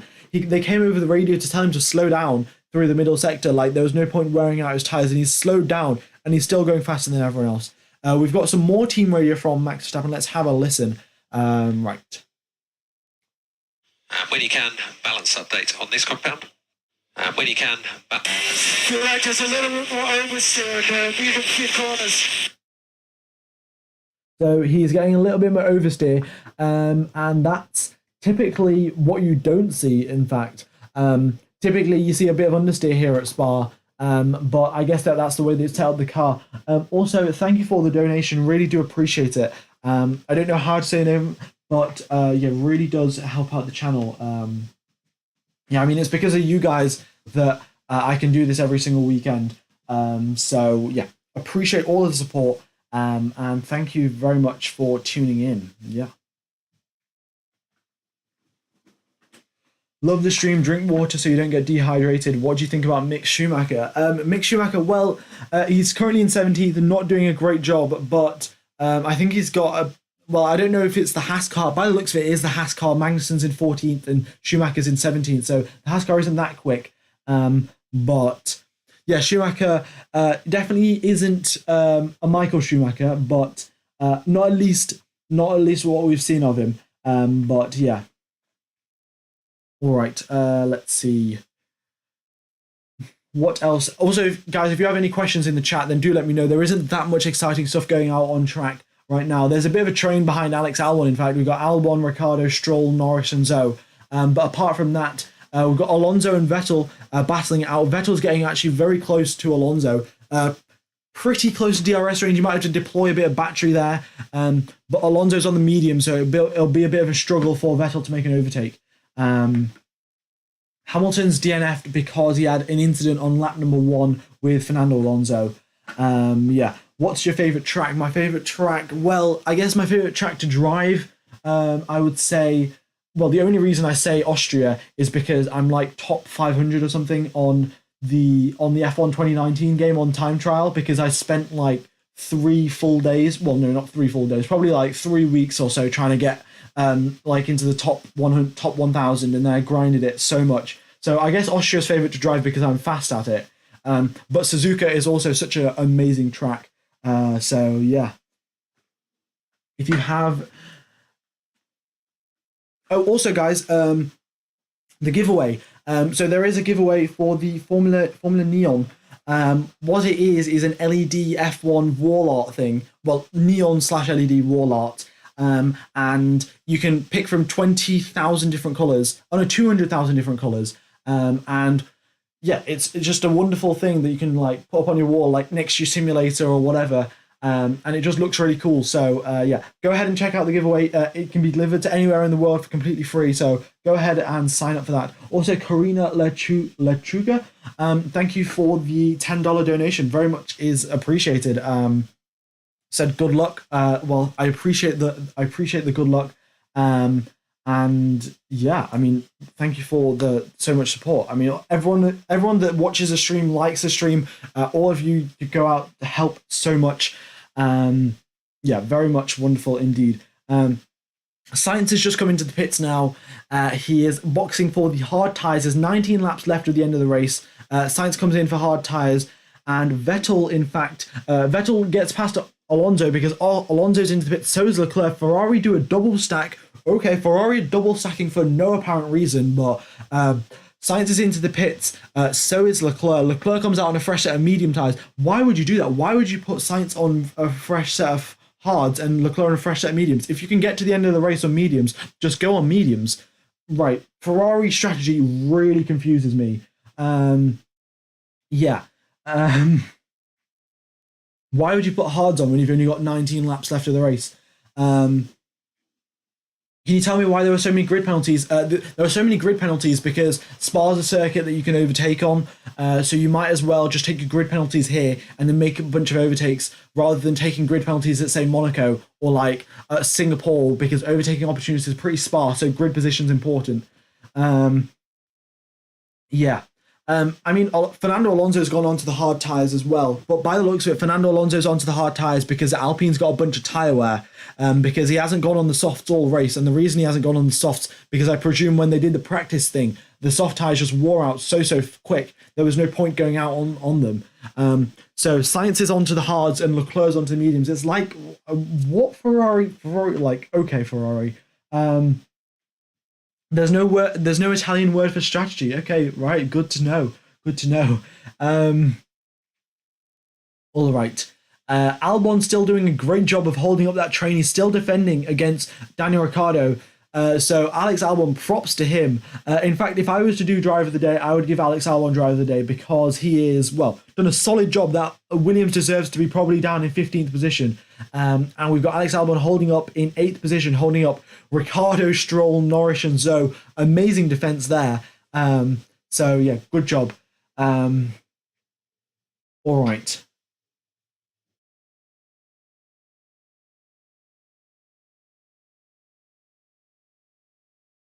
Is Ferrari getting paid to just let Red Bull win? Maybe. That is such a big brain strategy. Yeah, no. I mean, look, if you do such strategy that the other team can't even predict, then, like, if the other team can't predict it, they can't prepare against it. So you do the strategy that the other team can't think of. I mean, Ferrari is just, yeah, crazy. There we go. Pierre Gasly right on the back of Kevin Magnussen. Let's have a look at this. Going through Radion. Pierre Gasly pushing Kevin Magnussen through Radion now. DRS has been activated. He gets past Kevin Magnussen. That DRS advantage is absolutely enormous. And the fresh tyres that Gasly has got really helps him out through Les Combes. And Gasly makes the overtake on Kevin Magnussen. Nice job there from Pierre Gasly. All right.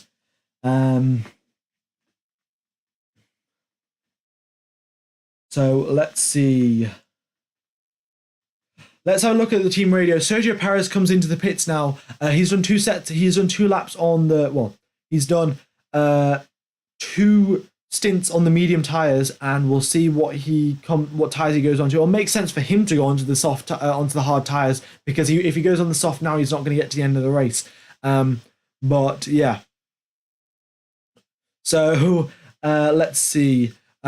We've got team radio from Charles Leclerc. Let's have a listen to this.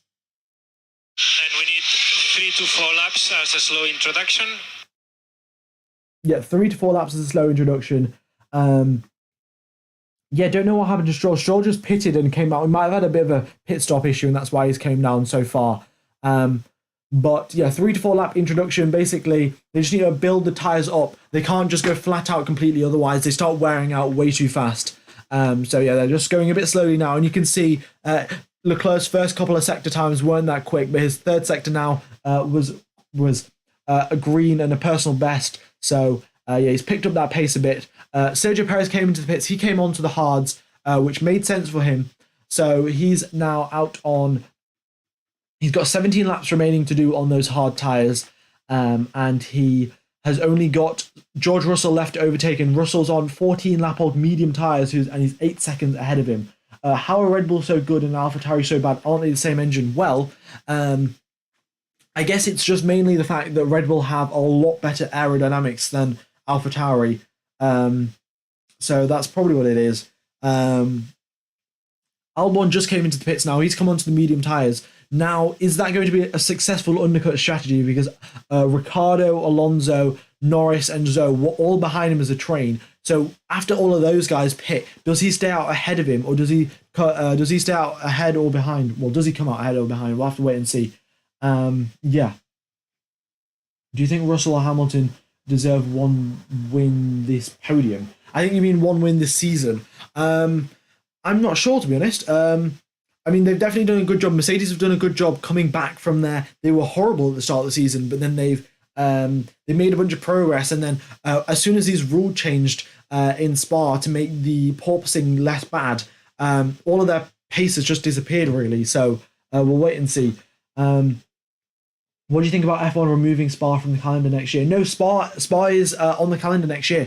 I saw a tweet, unless it was a fake tweet, I'm pretty sure we're racing at Spa next year. But it was only a 1-year contract. It wasn't like a 10-year contract that like Saudi Arabia or Qatar get. So, yeah, it's rather stupid, to be honest. Tom Lord says, can we do a poll on whether to do a face reveal or not?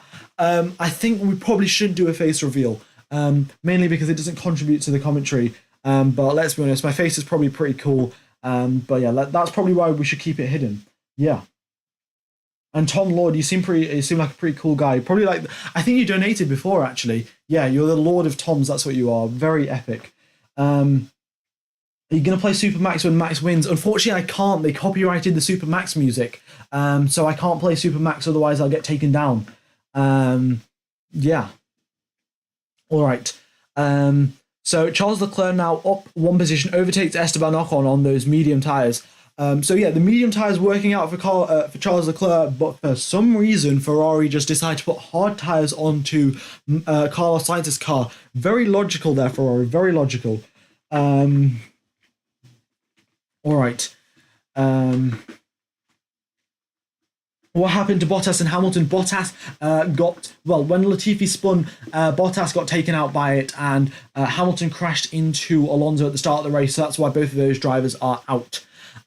Russell comes into the pits as well, so the only driver yet to, it looks like everyone will be going for a 2-stop race. I think Vettel could probably stay out. We know Vettel's very good at tyre management. He's currently in 5th position. He's obviously got Leclerc chasing him down, but he's only got 15 more laps to do, and he could probably stretch out those hard tyres for 30 laps or so. Verstappen will have to pit, though, because he's been pushing rather hard, so those medium tyres will be coming to their end of their life very soon. Yeah. What do you think? Who will I be supporting after Vettel retires? I actually don't know. I guess I'll just see next year, really. Yeah. Also, let's have a look at this. Max Verstappen is 27 seconds ahead of the competition. Admittedly, he hasn't come into the pits yet. But yeah, still very crazy indeed. What a gap that he has built. We've got some team radio from Daniel Ricciardo. He's in 9th. Just got overtaken by Fernando Alonso. But let's see what he has to say. Pace is good, Daniel. Alonso's just on fresh tyres. Keep looking after the tyre. Keep doing what you're doing. Good pace now. Yep, so Daniel Ricciardo is in 9th position, and he's got Yuki Tsunoda behind him on fresher medium tyres, and same for Gasly and Albon. But the thing is, he's got at least a 10-second advantage on Albon. We'll wait and see about the rest. Any FIA messages from Toto to Michael? No, they've actually stopped broadcasting the FIA messages from Toto to from race control to anyone, because they stopped because of what happened to Abu Dhabi. Yeah. All right, Max Verstappen comes into the pits. What tyres does he go on? I presume he'd go on another set of mediums unless he doesn't have another fresh set. I mean, it would make sense for Carlos Sainz to not go on to mediums if he didn't have a fresh set of mediums. But I still think a fresh set of mediums a used set of mediums would have been faster than a fresh set of hards. Yeah. Yeah, Max stays first, and Max goes onto the medium tyres. So drivers yet to take their second pit stop. We've got Vettel, Ocon, Ricciardo, Tsunoda, and Mick Schumacher. Everyone else has come into the pits already. We've got 13 laps left of racing. I think Ricciardo will be instead of Vettel. Don't know exactly what you mean.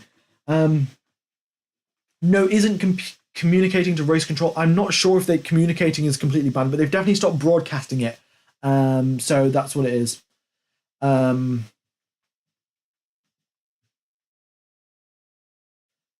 right. Also, we've got nearly 9,000 people watching. If you guys haven't hit the like button, please be sure to do so. And if you haven't subscribed as well, that would be wonderful if you did. We're getting close to now 43,000 subscribers. Hopefully, well, we've only got 9 races left of the season, but if we get some record streams and all of you guys smashing the like button, then that could definitely help out to getting some record streams and maybe hitting 100k by the end of the year. But yeah, go ahead and subscribe. Very much does help out the channel. Leclerc makes an overtake on Seb Vettel. Vettel makes it pretty easy for his former teammate. And yeah, Vettel now in 6th position, doing a solid job actually. Vettel got knocked out in qualifying in Q1 5 out of the last 6 times, in fact. So there we go. You don't have to pay for the giveaway to be delivered to you. Oh yeah, actually, let's just talk about this. The giveaway is basically it's either a 9-inch track or a 24-inch track, whichever one you want. I presume you'd get the bigger one since it is free. But it's an LED F1 track that you can hang up on your wall, and you can choose from like 20,000 different colors. You could probably put it next to your steering wheel simulator rig if you've got that, if you've got one of those, or you just hang it up on your wall because it looks really cool.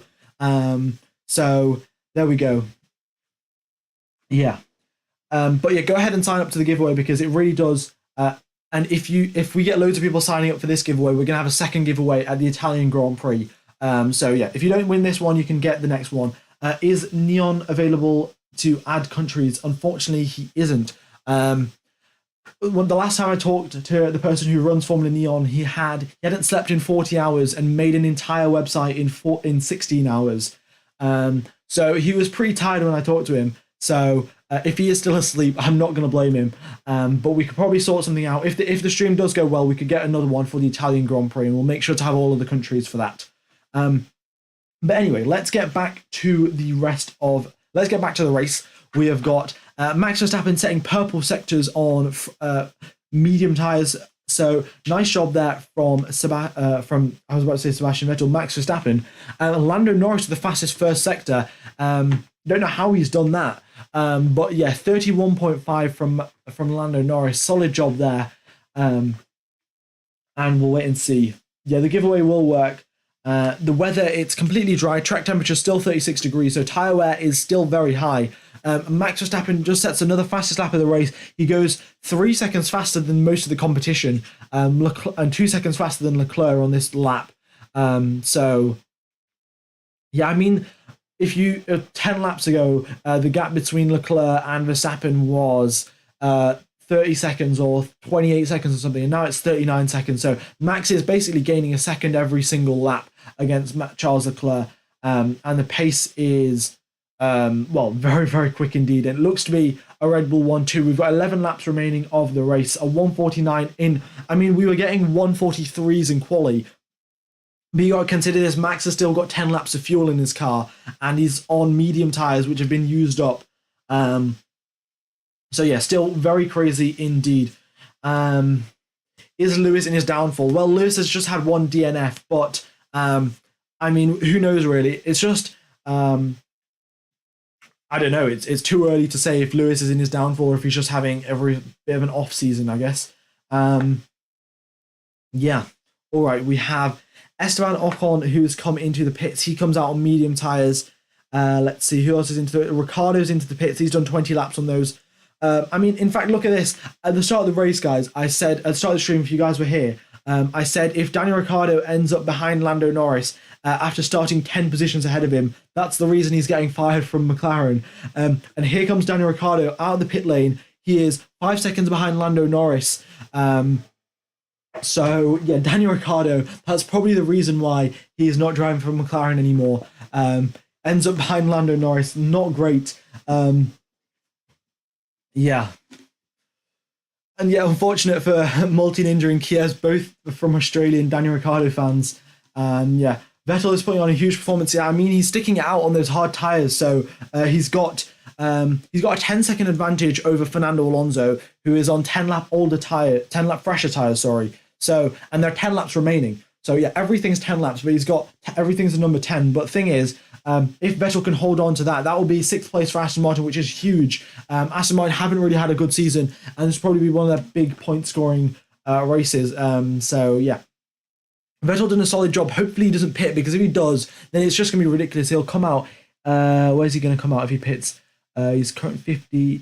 He'll come out in 9th position. Like, why would you do that? You might as well just. Oh, Vettel just comes into the pits. Why?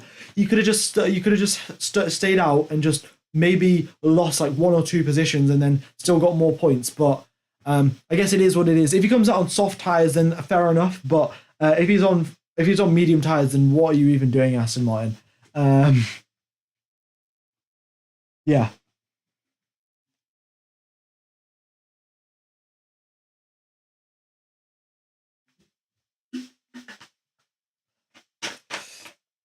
All right. Let's see what tires Seb Vettel comes out on. He comes out in 8th position, just barely ahead of Esteban Ocon. He's only 1 second behind Pierre Gasly, so can he catch up to him? We'll have to wait and see. What are those tiny numbers under the tyre icon? The tiny number is how many laps they've done on those tyres. So if you're on your phone, it's probably a bit hard to see, but there's so much stuff that you have to fit on screen. It's pretty difficult to fit everything on. And yeah.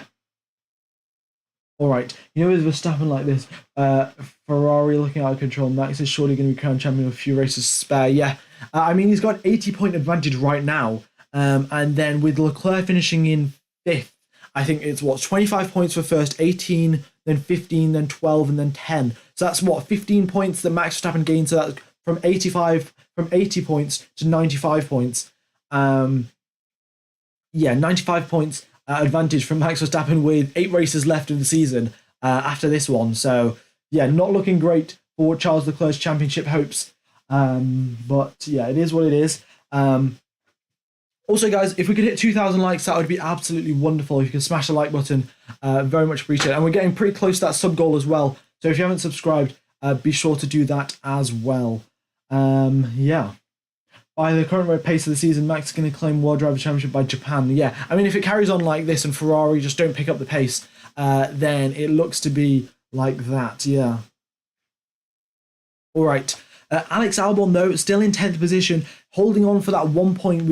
He's got Lance Stroll and Lando Norris and Zhou all behind him, queuing up for that 1 point for 10th place. And yeah, right. So Vettel's on mediums. He's 10 lap fresher mediums, and in fact sends an overtake coming out of La Source. He's actually got such a good exit, and it looks like Pierre Gasly made a bit of a mistake, and Vettel just got right past him through La Source. He also got the DRS detection point, as far as I can tell. Do we have yellow flags? No, we don't. But yeah, Vettel passed Pierre Gasly, and Pierre Gasly gets right back past him. So, Pierre Gasly got the DRS by the looks of it. And Vettel now back behind Pierre Gasly. He's still, pretty much just pushing him through every single corner. So it'll be great to see maybe maybe an overtake round the outside or something. That would be very epic indeed. Do you think Ricciardo will have a seat for next year? It looks unlikely, to be honest, unless like the contract thing that FIA are like taking to court or whatever doesn't work out. Daniel Ricciardo won't be driving for McLaren for sure. And Alpine, I mean, would they take Daniel Ricciardo back to Alpine? I mean, we'll have to wait and see, really. Yeah. Do you think Russell will catch up to Sainz? The gap is 3 seconds, and he has 4 lap fresher tyres, so Russell could do it. But we got 9 laps remaining of the race, 8 laps remaining of the race, in fact. And George Russell has to close up a 3 second gap. It's pretty unlikely, to be honest. I don't think. Ricciardo probably wouldn't drive for Haas. We'll have to wait and see, really. Okay, Vettel gets past Pierre Gasly this time and consolidates that by getting 3 seconds ahead in like 1 lap. Yeah, so his middle sector was 2 seconds faster, and then his third sector was a half a second faster. So yeah, what a I mean, astonishing pace advantage there from Seb Vettel. And next up is Ocon, so maybe the strategy might work. But the problem now is that Esteban Ocon has the slightly faster car, and his tyres aren't that much older than Seb Vettel's. So if Vettel is to make an overtake on Esteban Ocon, then it's going to have to be he's going to have to force a mistake from Esteban Ocon. Otherwise, it's going to be extremely tough. Yeah, all right. Latifi is the first driver to be lapped. I mean, to be honest, first driver to be lapped, it was pretty obvious he was in last place, but yeah, I mean, it's quite late for a lapping to happen. Obviously, it's a longest circuit, so it'll take a very long time for a lap to actually get around the entire lap to lap Latifi. But yeah, Latifi has been lapped, and Mick Schumacher and Kevin Magnussen are probably soon to be lapped as well. But Latifi's done an extra pit stop as well. He's doing a 3-stop strategy, so yeah, don't know exactly why they're doing that, but who knows. Also, guys, remember to stay hydrated. Water is good for you, and yeah, stay hydrated because I need to get a drink because my throat is hurting.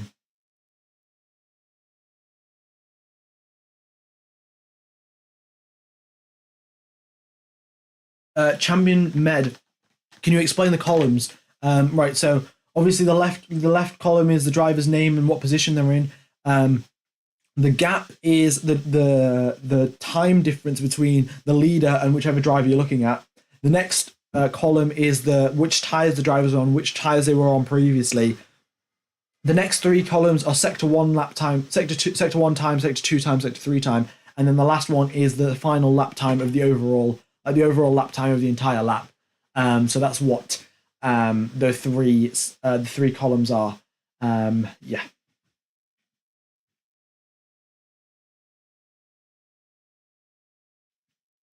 If Seb can pressure Ocon, then Seb can go up. I mean, there's only 7 laps remaining of the race, so catching up to Fernando Alonso is going to be rather difficult because, well, yeah, he's 10 seconds up the road now. And Ocon as well is pulling away from Vettel. Looks like Ocon decided to pick up the pace a bit after he realised that Vettel's going to chase him down. So, yeah, there we go. Why is Ferrari so slow? I mean, that's an age-old question. Why is Ferrari so slow? I have no idea. I think it must just be their car overall is just slower than the Red Bull. But yeah. I mean, if Vettel stayed out, he could have defended against Alonso, and that would have been a great battle to see. But yeah. Why is the Belgian Grand Prix only 44 laps? It's because the Belgian Grand Prix is actually the longest racetrack in the Formula 1 calendar. It's 7 kilometers long. Most of the other ones are only 5 kilometers long or so. And a Formula 1 race has to be 300 kilometers long in total. So once you've got a 7-kilometer race, 7-kilometer racetrack, you only need to do 44 laps to actually reach 300 kilometers. Yeah. All right. Guan Yu Zhou with the fastest first sector. I mean, Zhou's on a fresh set of soft tyres, and he looks like he's slipstream past Tsunoda to get that first sector. But yeah, great job there from Guan Yu Zhou. And now we've got a 4-way battle. Oh, not even a 4-way battle. Pretty much a 5-way battle for 10th position. We've got Albon, then Stroll, then Norris, then Tsunoda, and then Zhou, then Tsunoda. All competing for 10th place. We've got a DRS train. Choo choo. Yeah. We are now 6 laps away from the end of the race. We got Verstappen with a 16-second advantage over Sergio Perez. I mean, Verstappen could come into the pits and still end up ahead of Sergio Perez. I mean, the man has got so much pace, it's ridiculous. Yeah, everyone ended up doing a 2-stop strategy. We're now, 6 laps left. We'll wait and see what happens now.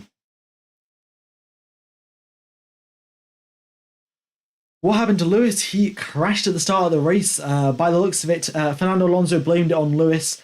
And yeah, what do the different colours on the chart mean? So if it's green, like if it's highlighted green, then that means it's a personal best lap time. If it's purple, that means it's the fastest lap time anyone's done out of all of the drivers. if it's yellow in the first column, that just means it's a standard lap time. They're not going very quick, to be honest. It's just like it's not a personal best or anything. It's just a lap time. Red is for the middle sector and blue is for the final sector. I don't know why some of them are blue and some of them are white. But yeah, it is what it is. Max is still holding the fastest lap of the race. He did a 1:49, and still the rest of the field is still doing 1:52s. And yeah, Verstappen is very much I am speed. And yeah, you can see the fastest lap if you look at the driver. You see Verstappen's thing is highlighted in purple. So whoever's got the fastest lap of the race, their thing is highlighted in purple. So yeah. If Perez finishes P2, he jumps Leclerc in the Drivers' Championship. Well, that just shows you how dominant the Red Bull car is and how incompetent Ferrari is, really. Yeah. Also, guys, we're so close to hitting 10,000 viewers. So we're 50 viewers away. So go ahead and smash the like button and carry on watching the stream. We've only got 5 laps left of the race.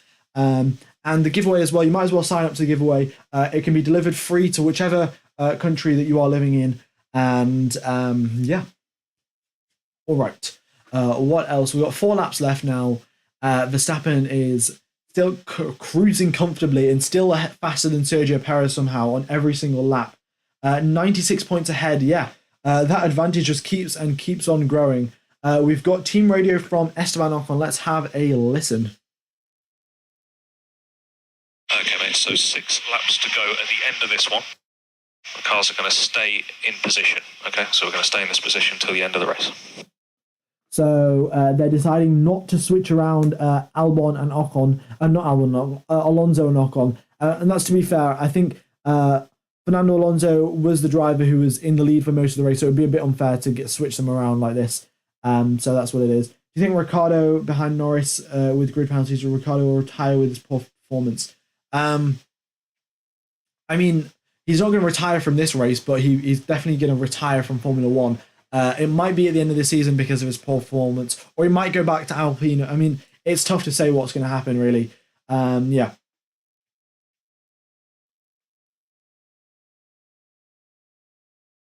Williams getting a point. I mean, Albon is just doing an amazing job of defending. I mean, my driver of the day is definitely Alex Albon. Let me know who your driver of the day is. And yeah, what is everything we need to know about DRS? DRS, drag reduction system, gives you an extra like 15, 20 kilometers an hour of top speed when trying to overtake someone else. That's what DRS is. But yeah, Alex Albon definitely gets my vote of driver of the day. He's done a solid job keeping that Alpine, why am I saying Alpine? Williams, in the top 10. Yeah. All right. I mean, he's been holding Stroll back for a very, very long time. Yeah, it's just a DRS train, and Albon is still managing that very, very well indeed. Perez, because he made up from poor start, got past Sainz, and Albon did a good job. Yeah. Max Verstappen is the driver of the day. Ferrari has no chance against Red Bull. Yeah. Albon just took the goat from Goatifi. Yeah.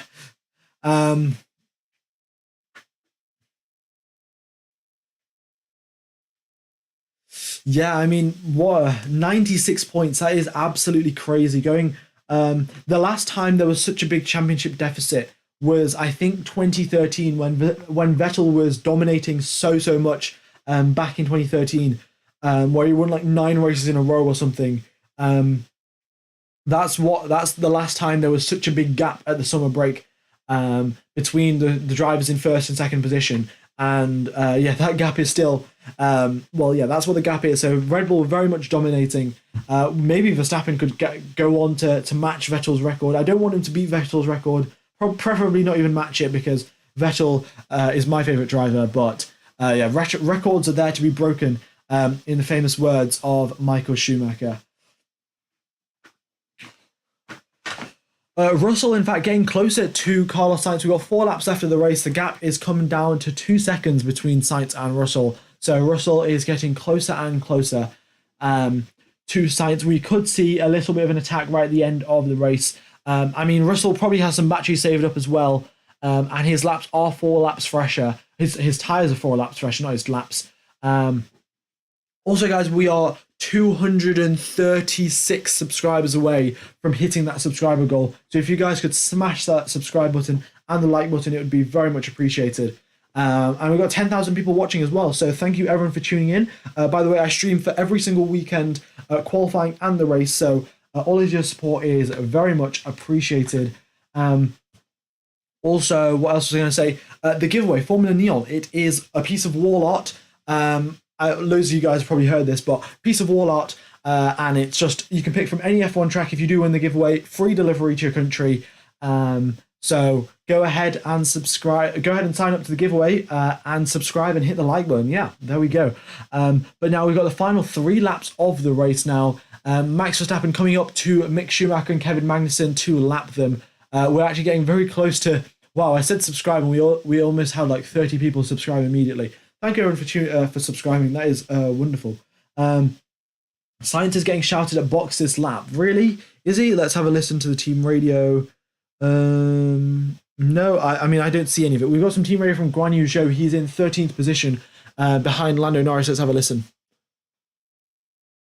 Oh, why isn't it playing? There we go. Use overtake before turn 18 to cancel the clip. Use overtake before turn 18 to cancel the clip. Clip is basically when your engine decides to go into recharge mode rather than deploy mode. So if you just press a bit of overtake, it cancels the fact that you're going to recharge your engine. And I mean, with 3 laps left of the race, you really don't need to recharge your engine that much. So yeah, that's that. All right then. So Yuki Tsunoda has overtaken Guan Yu Zhou. So that overtake button not really helping that much. And Tsunoda making that overtake on Guan Yu Zhou. So that is that. Max and Charles in the same car is a close fight. Yeah, definitely. But I don't think that they're going to get into the same car at the same time. Yeah, they don't deliver to South Africa. Oh yeah. I apologize for the fact that the giveaway isn't working. The person who's actually set up the giveaway, the Formula Neon person that I'm working with, he hasn't slept in 40 hours when I talked to him after qualifying yesterday. So that's probably why he hasn't fixed it just yet. But we'll get it sorted out. And if you guys do subscribe as well, I'll put a community post if we can extend the giveaway so you guys can do it after it's all been fixed. Yeah, who has the fastest lap? Max Verstappen still has the fastest lap of the race. And yeah, right. What happened to Hamilton? He crashed at the start of the race. He had contact with Fernando Alonso going down into turn number 4. Yeah. Ooh. All right. Let's see.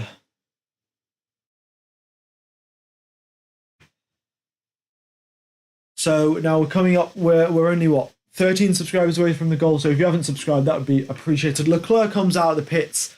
He had a massive advantage over Fernando Alonso anyway. Actually, saying that, Fernando Alonso just overtaken Leclerc. Going down the straight, Leclerc, by the looks of it, will re-overtake him. He's on a used set of soft tyres, and he will be going for the fastest lap of the race just to reduce that 1 point off Max Verstappen's lead that he's going to get. But yeah, Fernando Alonso will probably let him by because Fernando Alonso's got 17-lap-old hard tyres and Charles Leclerc's got 3-lap-old soft tyres. So no point there going to push. No point trying to block him. We've got Charles Leclerc, though, on... he's trying to beat a 1:19. That's what the fastest lap is from Max Verstappen. Also, Leclerc has to get past Fernando Alonso now because we're currently on the last lap of the race. So here we go then. We are on the final lap of the race. Max Verstappen going down the Camel Straight into the Lake Con. We've also hit the subscriber goal. Very much appreciated, guys. Everyone that has subscribed. And we'll try and... I'll post a link to the community in the community bit of YouTube for the giveaway. Yeah. Also, another thing, I haven't plugged this all weekend, but there's a Discord link in the description if you want to join that, and there's Instagram and Twitter as well. But it's F1_gamer_5 if you do want to follow me. But anyway, let's get back to the race. Max Verstappen goes through P1, gets that final gets 5G of loading going through his body. for the final time this weekend. And then he's got Kevin Magnussen up ahead as traffic. Charles Leclerc is stuck behind Fernando Alonso, in fact, so he can't go for his fastest lap attempt unless the slipstream from Fernando Alonso actually helps him on his fastest lap attempt. But yeah, would be rather strange there, seeing that. So now Max Verstappen now just coming out from behind Kevin Magnussen. Going to the bus stop chicane for the final time, he hits the brakes. Max Verstappen has been dominating all weekend round, quicker than the Mercedes by 1.8 seconds in qualifying, only set one lap in Q3, gained 10 positions in 3 racing laps, and has won the Belgian Grand Prix. What a drive from Max Verstappen. So he takes the lead. He increases his championship lead to 96 points as far as it stands, unless Charles Leclerc can set a fastest lap of the race, which by the looks of it, he isn't, because his sector times don't look particularly quick. And then Sergio Perez crosses the line. It's a 1-2-4 Red Bull, and I don't think they've had a 1-2 for a very, very long time. Don't know the exact stat. And then we got Carlos Sainz in 3rd position. His I don't know, I must have been his 4th podium, I think, in Formula 1, 4th or 5th podium for Carlos Sainz, and closing that gap up against Charles Leclerc as his teammate. Then we've got Leclerc with the green middle sector. Can he get that fast lap? We'll have to wait and see. George Russell crosses the line, though. He's had a solid race, to be honest. Just consistently putting in lap after lap. We haven't really talked about him much because he hasn't been doing much overtaking, but lap after lap, just consistent, like Mr. Consistent, that's what you got to call him, basically. And then here comes Charles Leclerc now, crosses the line and does not beat Max Verstappen's lap time. He is in the 149s, but Max Verstappen was in the lower 149s. So that is that. Charles Leclerc is in 5th place, and Max Verstappen's championship lead is extended to 96 points. Then Ocon and Alonso come home in 6th and 7th. Great point scoring haul there for Alpine. Sebastian Vettel in 8th place for Aston Martin. Pierre Gasly in 9th after starting from the pit lane after an issue to his car. So great recovery there from Pierre Gasly.